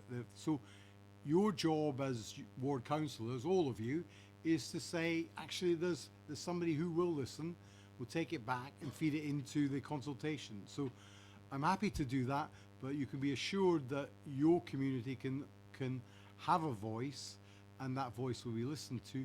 I can't say all the time it will be actioned, because that's impossible, because it has to be an overall strategy for the whole of the borough. It can't just be little silos. So we need to build for the whole of the borough, rather than just the silos that sometimes people live in. You want to come back? If I may, just one small point. I think the other thing is about having difficult conversations. Out in Whitchurch Saturday morning, we were both out on Saturday morning, Ken, weren't we? But one of the things that people always mention, including Saturday morning, was the need for more parking, and we have to be able to challenge that. So there's a lot of residents that still want more parking. They still want less traffic on. They still want to be able to get around the roads quicker, but they're still not willing to, like myself, to get out of their cars. And sometimes what residents want isn't necessarily what we're able to offer to everybody. We're not going to be able to please everybody, and there's going to be some difficult conversations to have. So I think that's something that we need to just sort of tackle. Point taken. Yeah, To deal with within the document. Yeah, isn't it is, But- yeah. To deal with the parking, on the consultation, you will see that we have got a provision there for parking as a set of budget proposals. So people can add to that, and therefore it's an opportunity for them to say some of the things they like to say about parking and the provision of parking for not just their own street, but obviously their community in terms of Whitchurch, Overton, Kingsclere, and everywhere else. So, make sure that people do say something. Just quickly, I think my point is we can't have the 2030 target in place while we're still putting more and more parking provision. If we're going to have radical plans, we're going to have some really difficult conversations. So we've got very short-term thinking, but we've got a very ambitious 2030 goal. Yeah, for the council in terms of our emissions, but we've got a 2030 goal for the borough. I mean, that is 11 years for some pretty fundamental things. If we add another few thousand car parking spaces on in the meantime and encourage more cars, and I appreciate I'm part of this problem, we all are, but we have to start doing something now to tackle difficult conversations. We can't encourage more cars and still have this ambition for 2030. That's a good point. That's well made. Councillor Caven. Thank you, Chair. Just a couple of observations, if I may. Firstly, I thank you to the leader for bringing this item today. I think, personally, I feel that it hits many of the key priorities that hearing, certainly in my ward and working within the community, and it feels like it's got the right scope. But I wanted to pick up particularly on the strengthening communities strand. I was delighted to see in there the inclusion of schemes such as Autism Friendly Council and the goal to become a Dementia Friendly Council. I think that is a good demonstration of the direction of travel around how to strengthen our communities. But one thing that did stand out for me was that, on that page 4 where it talks about the voluntary sector, there's sort of one half sentence that refers to the voluntary sector in its pure form, which is, we will continue to support the voluntary sector. Now, whilst that is fantastic to read, most of the strands within that involve the voluntary sector in one way or another. Most of the priorities outlined here are fundamental in being only able to be delivered by a strong and vibrant voluntary sector. So I can't help but feel that we're missing a trick in terms of just adding some more detail or some more sentences around how we will champion a strong and vibrant voluntary sector, if that is indeed the direction of travel that I hope we're taking. Because if we want to see these fantastic schemes, whether it be outstanding leisure or health and well-being, growing older, all of those are underpinned by the voluntary sector. So if we could just sort of emphasise that a little bit more, so that it's a central theme, I think that would add some real value to that section. I'm sure, Councillor Cameron, you'd be able to help with the words on that, wouldn't you, through your own group as well, really? Be delighted to support that wherever possible. Can I just come in there, just to say to you, and thank you, Councillor Cape, on that, that is important to us. I mean, we understand that this country could not survive without the voluntary sector doing what it does for many, not just in terms of the obvious people who need help, autism and mental well-being, but sometimes there's quite a lot hidden that's not there, and therefore it is important to us. We as a council have always championed the voluntary sector and tried to support them where we can.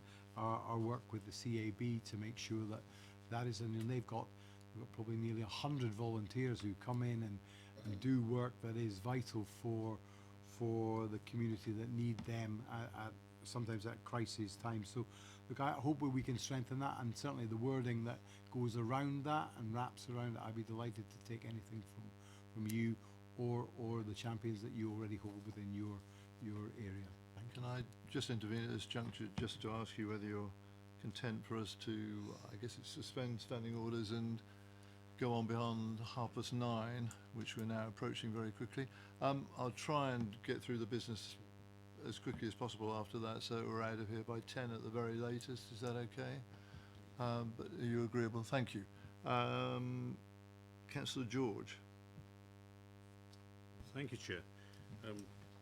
Looking at this document, Kenny, I think it's it's a great framework to build on. I'd just like to make a few comments. One of them relates to this voluntary sector for me. I totally agree. It's something we need to build on and what have you. But talking to a lot of people in the community at the moment, we are finding it challenging now getting people to come in and volunteer for taking things on and do things. I think part of it's demographics, but also there's a lot in terms of bureaucracy and things like that that have now come into being a volunteer. It's a difficult process. If you're running events and what have you, there's all these issues of insurance, risk assessments, all this sort of thing. Now, what I'm finding is a bit daunting for some of these people to realise they're taking on, and some of them people even think they're taking on potential liabilities by doing all this sort of stuff. And I really think that the voluntary sector would benefit from support in terms of encouraging them and taking away some of these uncertainties and concerns they have about moving forward and in helping them to do that. Because I think, moving forward, voluntary things are very important, and we just need to encourage them and provide support for the individuals to enable them to go forward. I think it's a very important point. The second thing is we've heard about climate change, and I'm a great supporter of the whole movement here, but there's two issues here. I think sometimes it's being looked at as a problem, and certainly I think one of the things we don't see in here is climate change adaptation, how we're going to adapt as a council to this going forward. But having said that, takes us into the fact that we are very well placed here, believe it or not, in terms of compared to Southampton, in terms of our elevation, in terms of we're on well-drained land with good communications. We've got a great technology base here. We are, as a borough, pretty gifted to take this on. And one of the things I would suggest here is that we see this as very much as an opportunity here to grow and encourage technology companies to come in, not just for those reasons, but also because it will help us to challenge this. I really do, and this is where you talk bringing BCOT, what have you. So I'd really look for some sort of, think tank, some specialist think tank here about what are the technologies that are going to go forward, how can we attract these people to the borough, how can we take things forward, how can we help with the universities and the colleges to grow that sector, and really take that as a bit of initiative going forward, because it is going to be the future. We are going to need a lot of technology. I think came out in the 2050 as that's going to be the solution, and it is. If we're going to succeed, it is going to be about technology. The other thing is, just don't take this the wrong way, but sometimes you can feel you're doing things for the environment when it's for example, let's go into this electric cars. I did a lot of research in this about a few months ago. Now, electric cars, given our current generation mix, the distribution systems we've got, and looking at holistically at the lifetime costs, fundamentally they make a marginal difference to CO2 emissions over their lifetime. They really do. It's a marginal thing. They're great for air quality, and they're very important for that, but in terms of emissions of CO2, it is really quite marginal.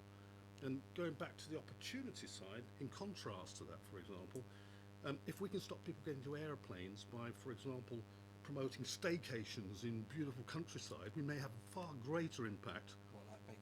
Like Basingstoke, you mentioned the areas of outstanding natural. We may have a far greater impact on CO2 emissions than going to electric vehicles for our fleet here. So I'm looking for a little bit of imagination here, a little think, and really focusing on not the things that people are doing to make themselves feel good they're doing something, but the things that will clearly make a big impact on CO2 emissions and really do that. So that would be my plea to you here. Okay, let's give the leader a chance just to come in on that. Thank you. I appreciate those comments. I'd like to say, first of all, this is an optimistic outlook. I think we are an optimistic borough. I regard us as a council as a catalyst for volunteer groups to help them on their way, to give them the encouragement. Sometimes it will be money, but sometimes it will just be that shove in the right direction to make sure that they are capable of doing something for themselves. And I think that is important. Whether we can build houses that are much more sustainable. some of the people who are here today are on DC, and I'm sure they roll their eyes at the fact that there are not better green credentials on some of the houses that are going to be built in the borough. So I think there is more that we can do for that. I spoke to a housing association today about a development in Tadley, and I'll be honest, which I said it would need to be green. And, you know, amazingly, they just said yes. You've got to pose the question sometimes. So there is opportunities out there to change the way people do things. But I hope that this will give voice to a greater involvement for the voluntary sector, but will also be our chance to shove them in the right direction with the right help and support, and to be a catalyst for change where it's needed. Right, sorry, where am I? Councillor Woodbridge. Thank you. I'll be as short as I can. Thanks for the opportunity to comment on this tonight. I really like your priorities on a page. I think that's really good headline stuff, and I think that works really well. However, when I read through the text, I'll be honest with you, the problem I have, something is in some of it's phrased in the present as what we're doing now. Some of it's phrased what we want to do, and I think that confuses things a bit, to be honest with you, and takes away some of the focus. There's one area I'll focus on where I think there's a particular sort of lack of, well, for me, gaping holes, and that's the housing bit. You know, there's stuff in there. You know, the real emphasis is on owning your own home there. Social, you know, other affordable housing you just linked together in the first sentence, and for me that's disappointing that you've not used nowhere is social rented houses in that section, and I really think as a borough who's wanting to provide housing for all its people, that it would have been nice to see that. So and also private sector housing, HMOs and things like that, but thanks for the opportunity we can feed that into you, so thank you. I always take everything you say as a critical friend, really. You've always been good like that. I just want to say to you, look, although we haven't put it implicitly or explicitly within this document, I was with the housing association, as I said today, for 100% affordable rent development. So I am on the page. Yeah, well, social rent, my apologies for not getting the word right, but this is supported by a housing association and our housing register list. So look, I'm out there trying to find opportunities to do that. But if you've got something to say about our housing and how we should framework that, then I'd be delighted to feed it into the finished document, and something that you would feel that you can support. Yeah, it's just Joe Public reading. You know, what I get away from that is that they're mainly interested in home ownership, or you know, and that's what comes out. But thank you for reading. It does read that way a bit. I suppose that delivering affordable housing, we always get into this, don't we? And if we want to say stuff about social rented, then let's say it, really, if that's what the council wants to say as part of its council plan.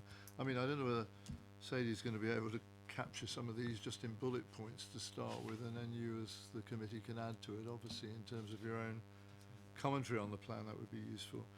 Right, sorry, Councillor Tilbury. Yeah, thank you, Chair.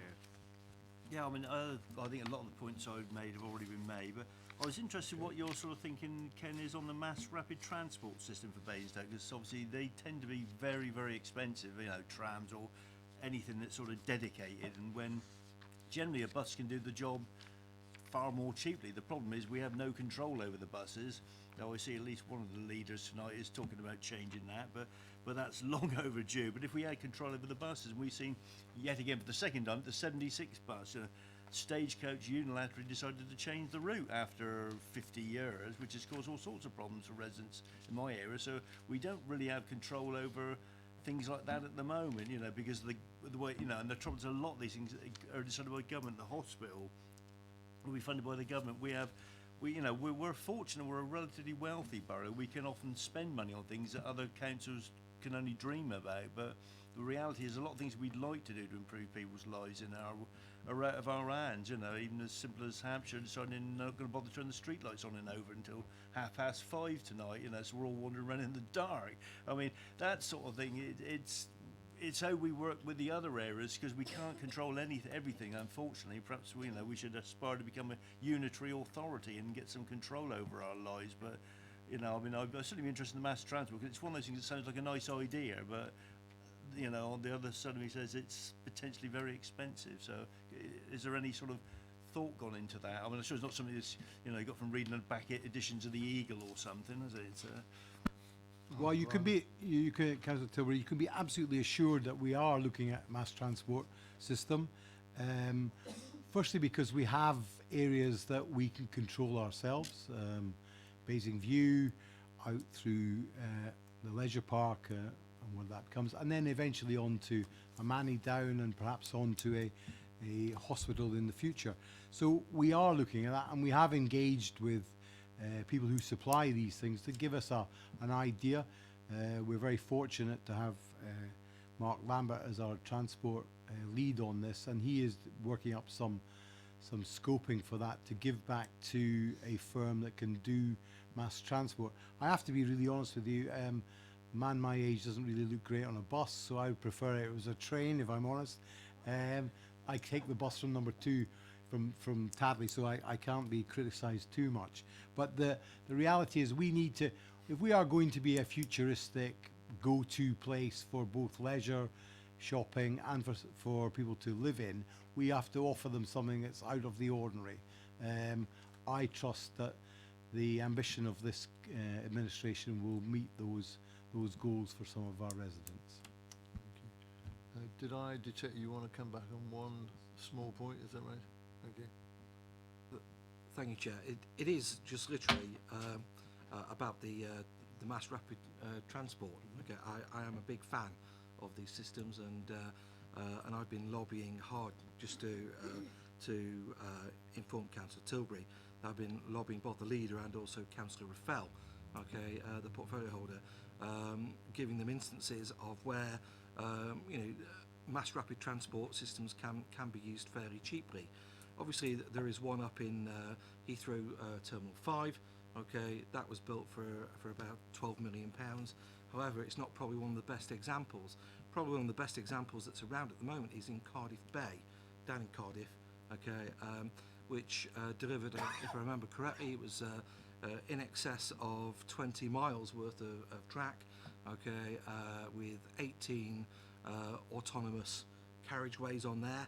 Okay, I think it was 12 stations, and 80% of that was elevated, and the whole cost of that was around about £30 million, and that came into being just literally 2 years ago. So whilst it might seem expensive, okay, as I understand it, okay, from discussions with the LEP, they're very interested in finding out the costings for that. Okay, and I'm sure there will be some grants from national government that we could maybe tap into to make sure that this is actually a funded item.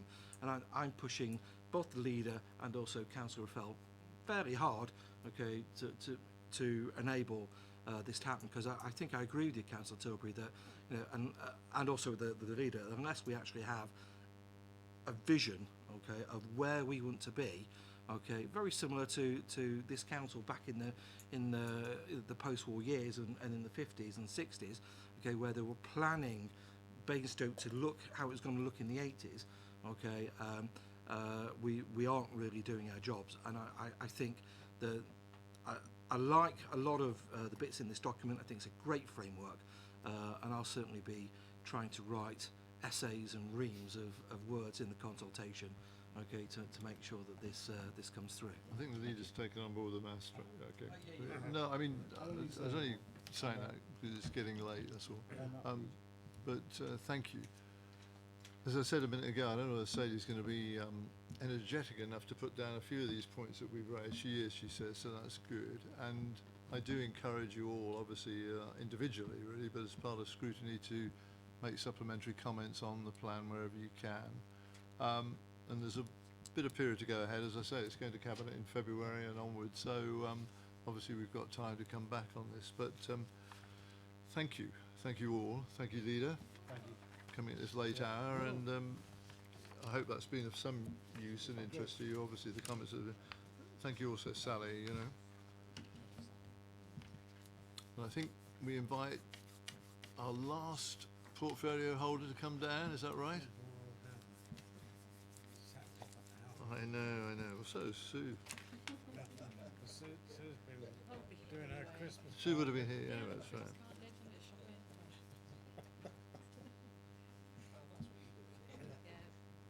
But didn't Edinburgh's mass transport cost 400 million and virtually bankrupt Edinburgh Council?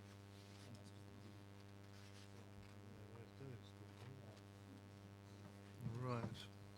Okay, give you a chance to set up. Welcome, Councillor Golding. As I say, apologies for it being such a late hour, but it's just the way the agenda's worked out, obviously. I gather you're going to do just an intro to this, and then we'll, again, just see what sort of observations and comments. I don't think you're necessarily going to do an intro, Sue, are you? No? Okay. Right, but you're here to answer questions. Okay, can we have your attention, please, and we'll get on with this last item, main item tonight. Thank you. Thank you, Adjuvant. Thank you, Chair. The report before you outlines budget proposals for 2020 to 2021 and updates the Council's medium-term financial strategy. These proposals do reflect the increasing costs of running services. The challenge we are always faced with is that simply providing the same services costs more money year on year. We've therefore taken a multi-strand approach with these proposals so that the increase in cost isn't placed solely and directly on the taxpayer. An important strand of that is to continue to seek additional income in a responsible way, and a significant amount of the annual income the Council receives comes from return on the investments that we've made and includes strong returns as part of our property investment strategy. We also plan to review some of the services that residents value to ensure that they are run efficiently and that the residents benefit from the best value for money. We are proposing a small rise in council tax and a 3% increase on our fees and charges to make sure that we've got a fair and balanced approach to optional services.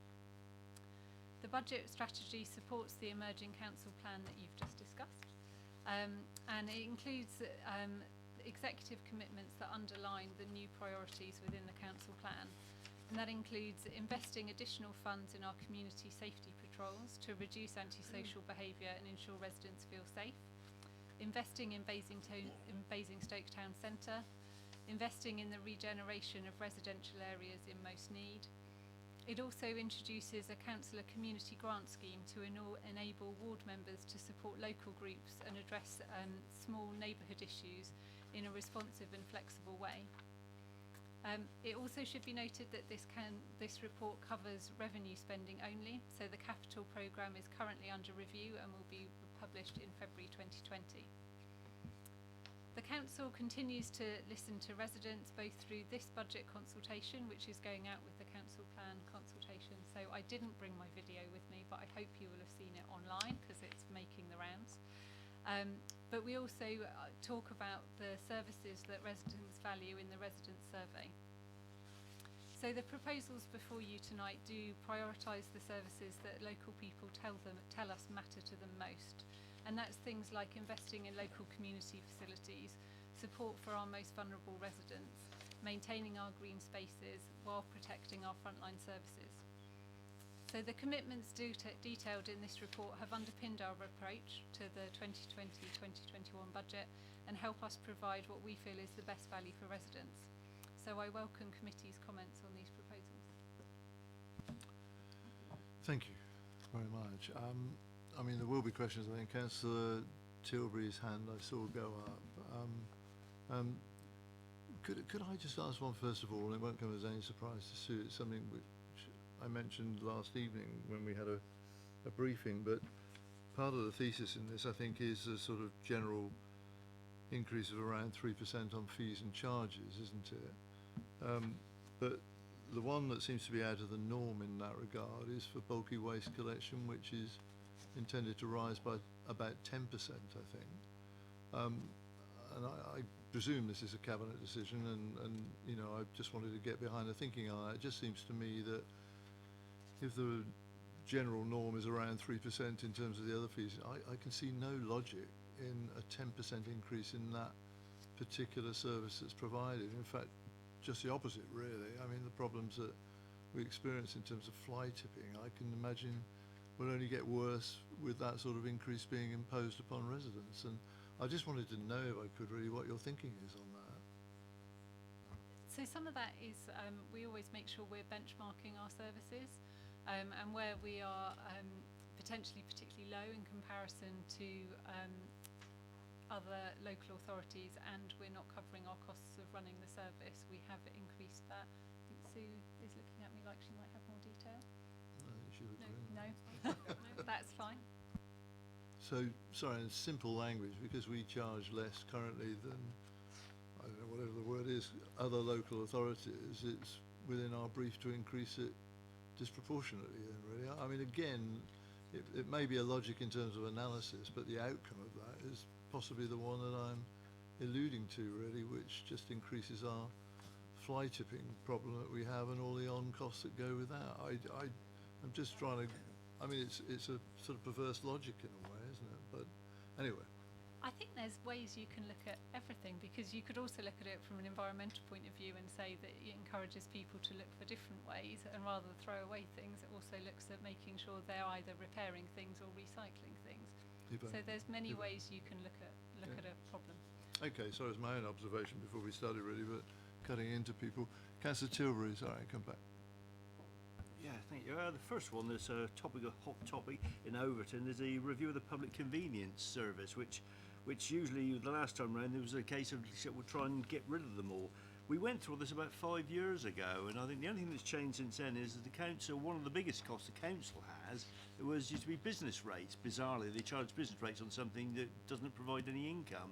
But the government has now changed that, I understand, and that's been taken away from public conveniences, because it was one of the big drivers in a lot of councils in removing them, that they were underpaid business rates on them and generate little or no income. But obviously at the time we went through all this, then they said, no, they're not used, no one's hardly using them. And then when we complained that people weren't using them because they were a bit dirty there, and they said, well, it's because they're being used so much. Well, you couldn't have it both ways. So we have got all the figures for this, because we went through this same exercise a few years ago when Karen Brimacombe was there and decided not to do it. So I don't really know why we're looking at that again. And again, we're talking about supporting community facilities, and this is hardly supporting the communities, because we don't, if you ask people in Oban, they don't really get much from the council compared to what you get in the centre of the town.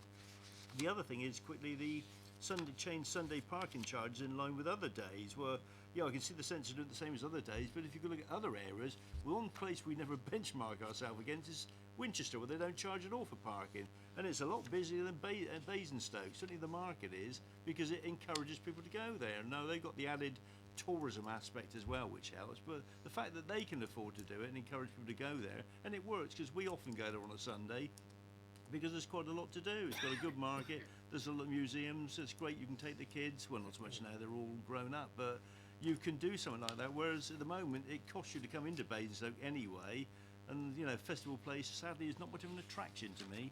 Thank you.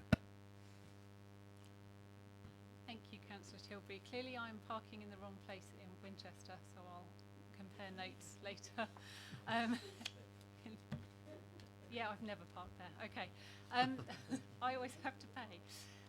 Yeah, I take your point. I mean, Sundays very much are now an ordinary day of shopping, so I think bringing parking charges in line does seem to make sense.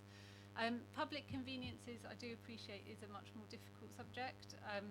The approach we want to use is to take it on a case-by-case basis. So it's not a blanket, we're closing all of this. We need to look at each individual instance and work out what works best, and how they can be best run. And sometimes that might be by a parish council, and some parish councils are making positive noises about that idea, some less so.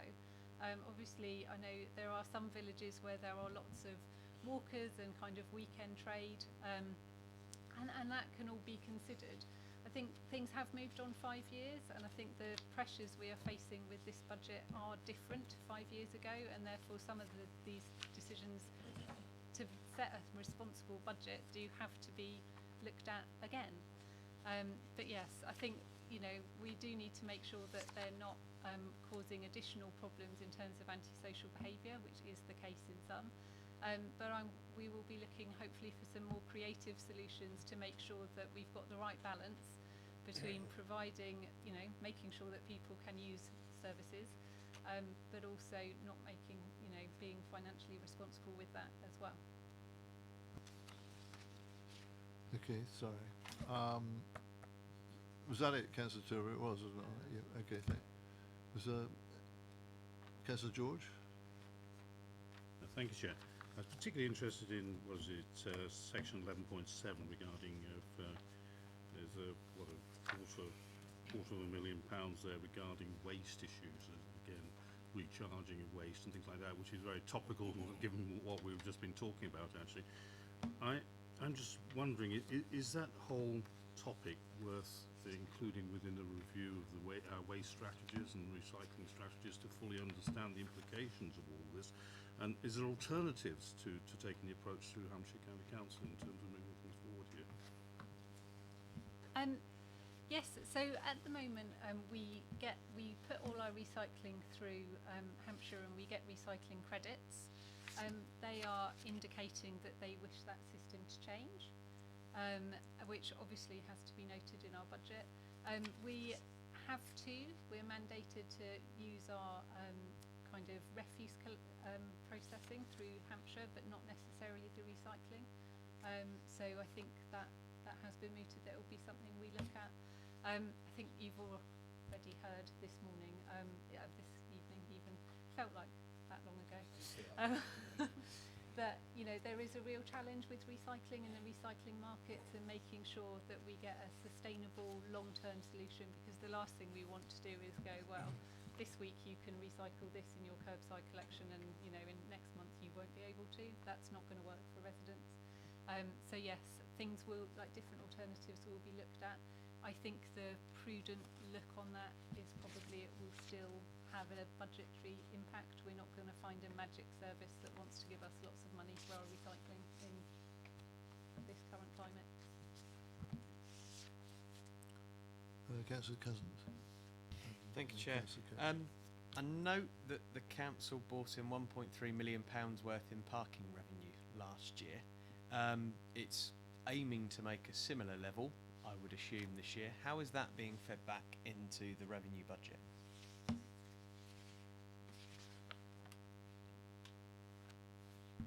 So in terms of parking income, obviously the report details the proposal from the administration to continue with a 3% increase in parking charges. Depending on the type of parking income, it would go into the parking account, which is separate to the revenue account. And some of it is legislated in terms of what we can use it for, but in the main it's actually used to feed it back into parking related expenditure. And how much last year did we spend on parking related expenditure? I can't foresee a lot of money being spent on new signs. Potentially upgrading a few machines, yes, maybe, but I don't see where we get the full movement from. So we would have to look into that and come back to you. Okay, thank you. Go on.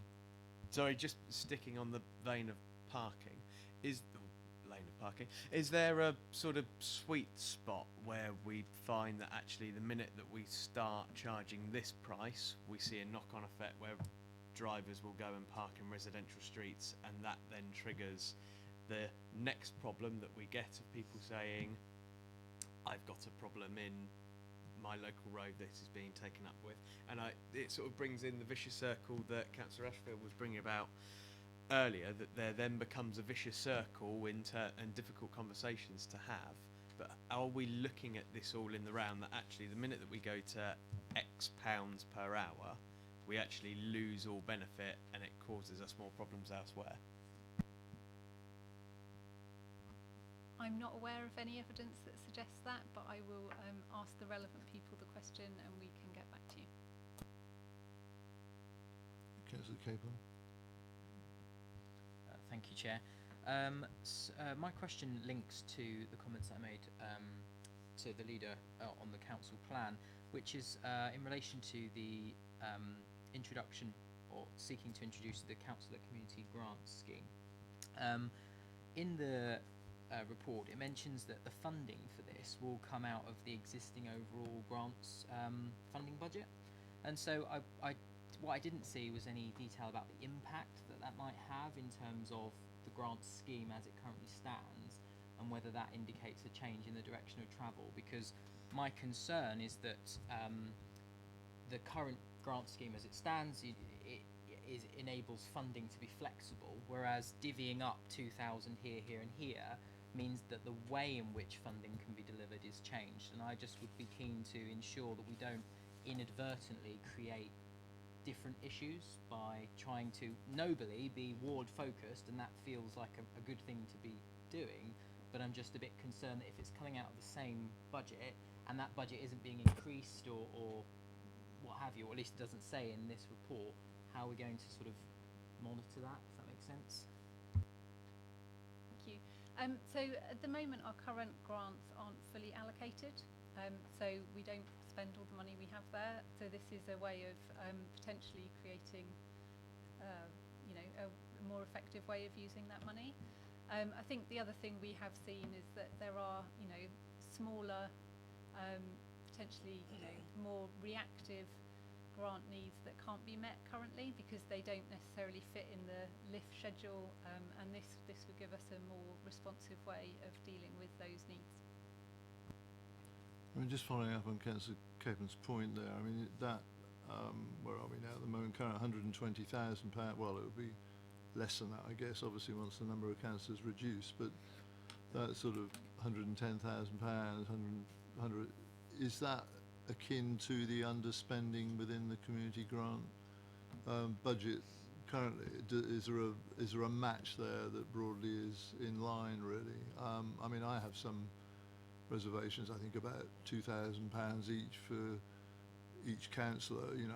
I'm not sure whether it, quite frankly, is going to make a difference, and it could create more problems than it actually solves, really. I understand the politics of it in a way, but I just wonder, really, is that going to be from the underspend within the community grant budget, and does it broadly match that? Is that the sort of figure we're talking about? So it's actually the £108,000 that it would equate to is less than the current unallocated sum within the grants pot. Right. Okay. So it could be more then, really. We could. Okay. All right. I mean, I'm not sure what sort of straw test there was on it, really, whether it was going to be popular or not, and whether it was going to be effective. But anyway, somebody's obviously gone through some form of consultation process on this and said that it would be liked by those that will be in receipt of it and make use of it within their own wards, I guess, really. Come in, Graham. I thought I'd better say something tonight. It's absolutely welcome. We've always looked second rate sometimes to Hampshire County Councillors, because I think they get quite substantial. I think 10,000 they do is their grant. Those of us with rural wards, I've got with my fellow ward councillors 6 parish councils, and there's often small items of expenditure. To take an example, say a defibrillator, where you might have to go through all sorts of hoops for what is not a very large sum. So this one would cut an awful lot of bureaucracy and actually make us look good, because we're giving something back to the community. Yeah. You've hit the. You just hit the nail on the head, haven't you? I wondered what the thesis was, really, but now I understand. Yeah. Okay. Yeah. All right. Okay. Any other comments or questions? Okay. Thank you, Councillor Golding. Just remind me, was it the consultation process vis-a-vis the budget, and this that we had before is really, again, same timetable we were talking about, I think, previously with the council plan, isn't it, really? Yes. So in fact, we've merged the consultations. So we've felt one of the reasons potentially for previous low response rates was because we ask similar questions, but on separate areas of our website previously. So they're now the same. We've got similar kind of longer, shorter animations to draw people in. And we've changed the style of the consultation as well. So I'm not a big believer in being definitely told, don't you think I'm right, in my budget proposals. They're much more open questions this time round, where we can hopefully get some proper feedback from people and see what they genuinely think. Okay, thank you. Well, thank you for that, and thank you for your forbearance tonight, this late hour anyway. Thank you for that. It's been very useful. Thank you. Right, I'll move back to the agenda proper.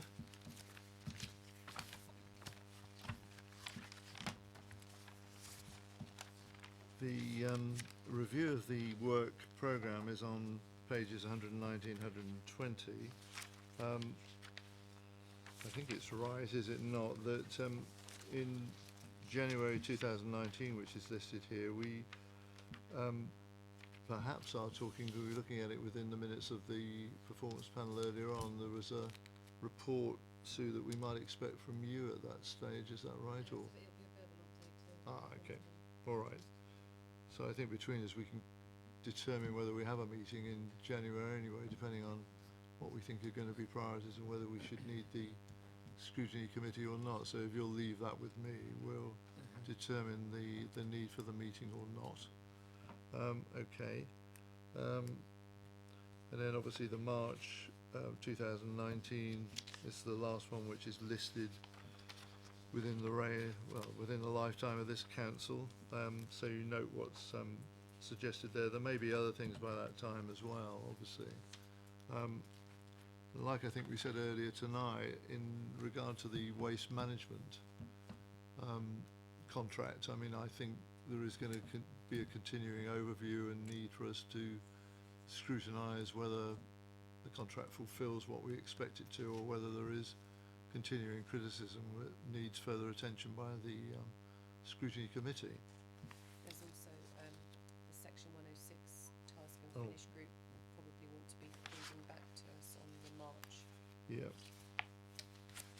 Sadie reminds me quite properly, thank you, that that's the timetable that they're working yeah. to. So on the back of, I mean, looking at page 120, and I know that in a way quite unusually really, the 106 group I think is making some progress really in doing some work and coming out with some proposals really. So that again is something that we can be looking at really, because I think there are some fundamental changes in regard to the way 106 agreements are overseen by ward councillors and the like, that I think will be of interest to the scrutiny committee.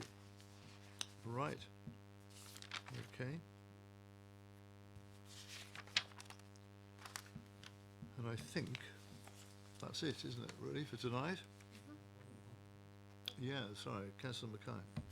Yeah, I submitted a work programme suggestion form in relation to asking whether we should have a snapshot report on the council's response to the climate emergency. I just wondered what you'd done with that. I submitted to Sadie and yourself, David. yeah, and I said in the light, 'cause it's gone to CEP, I thought there's a lot of work going on elsewhere on lots of other committees, and I had forwarded it and sort of said in the light of everything else that's going on, was it worth scrutiny looking at it as well, because there's, I think CEP are looking at it, I think Cabinet have done something, it's gone to a number of other places. Sorry, Well, Councillor, I'd say I didn't get a response to that effect. No, I was going to say I so. forwarded it to yeah. Councillor Potter. That's my fault, I think, Councillor Mackay, nobody else's really, and what Sadie says is right really in regard to the initiatives that are being taken elsewhere. It was a question, and that should have been said to you straightforwardly. I'm sorry.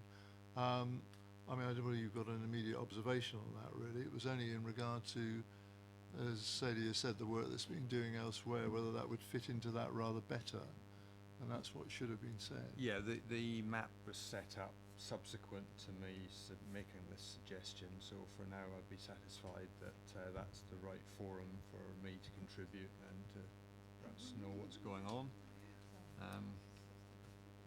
I think that's probably it for now. Is that okay? I mean, Yeah.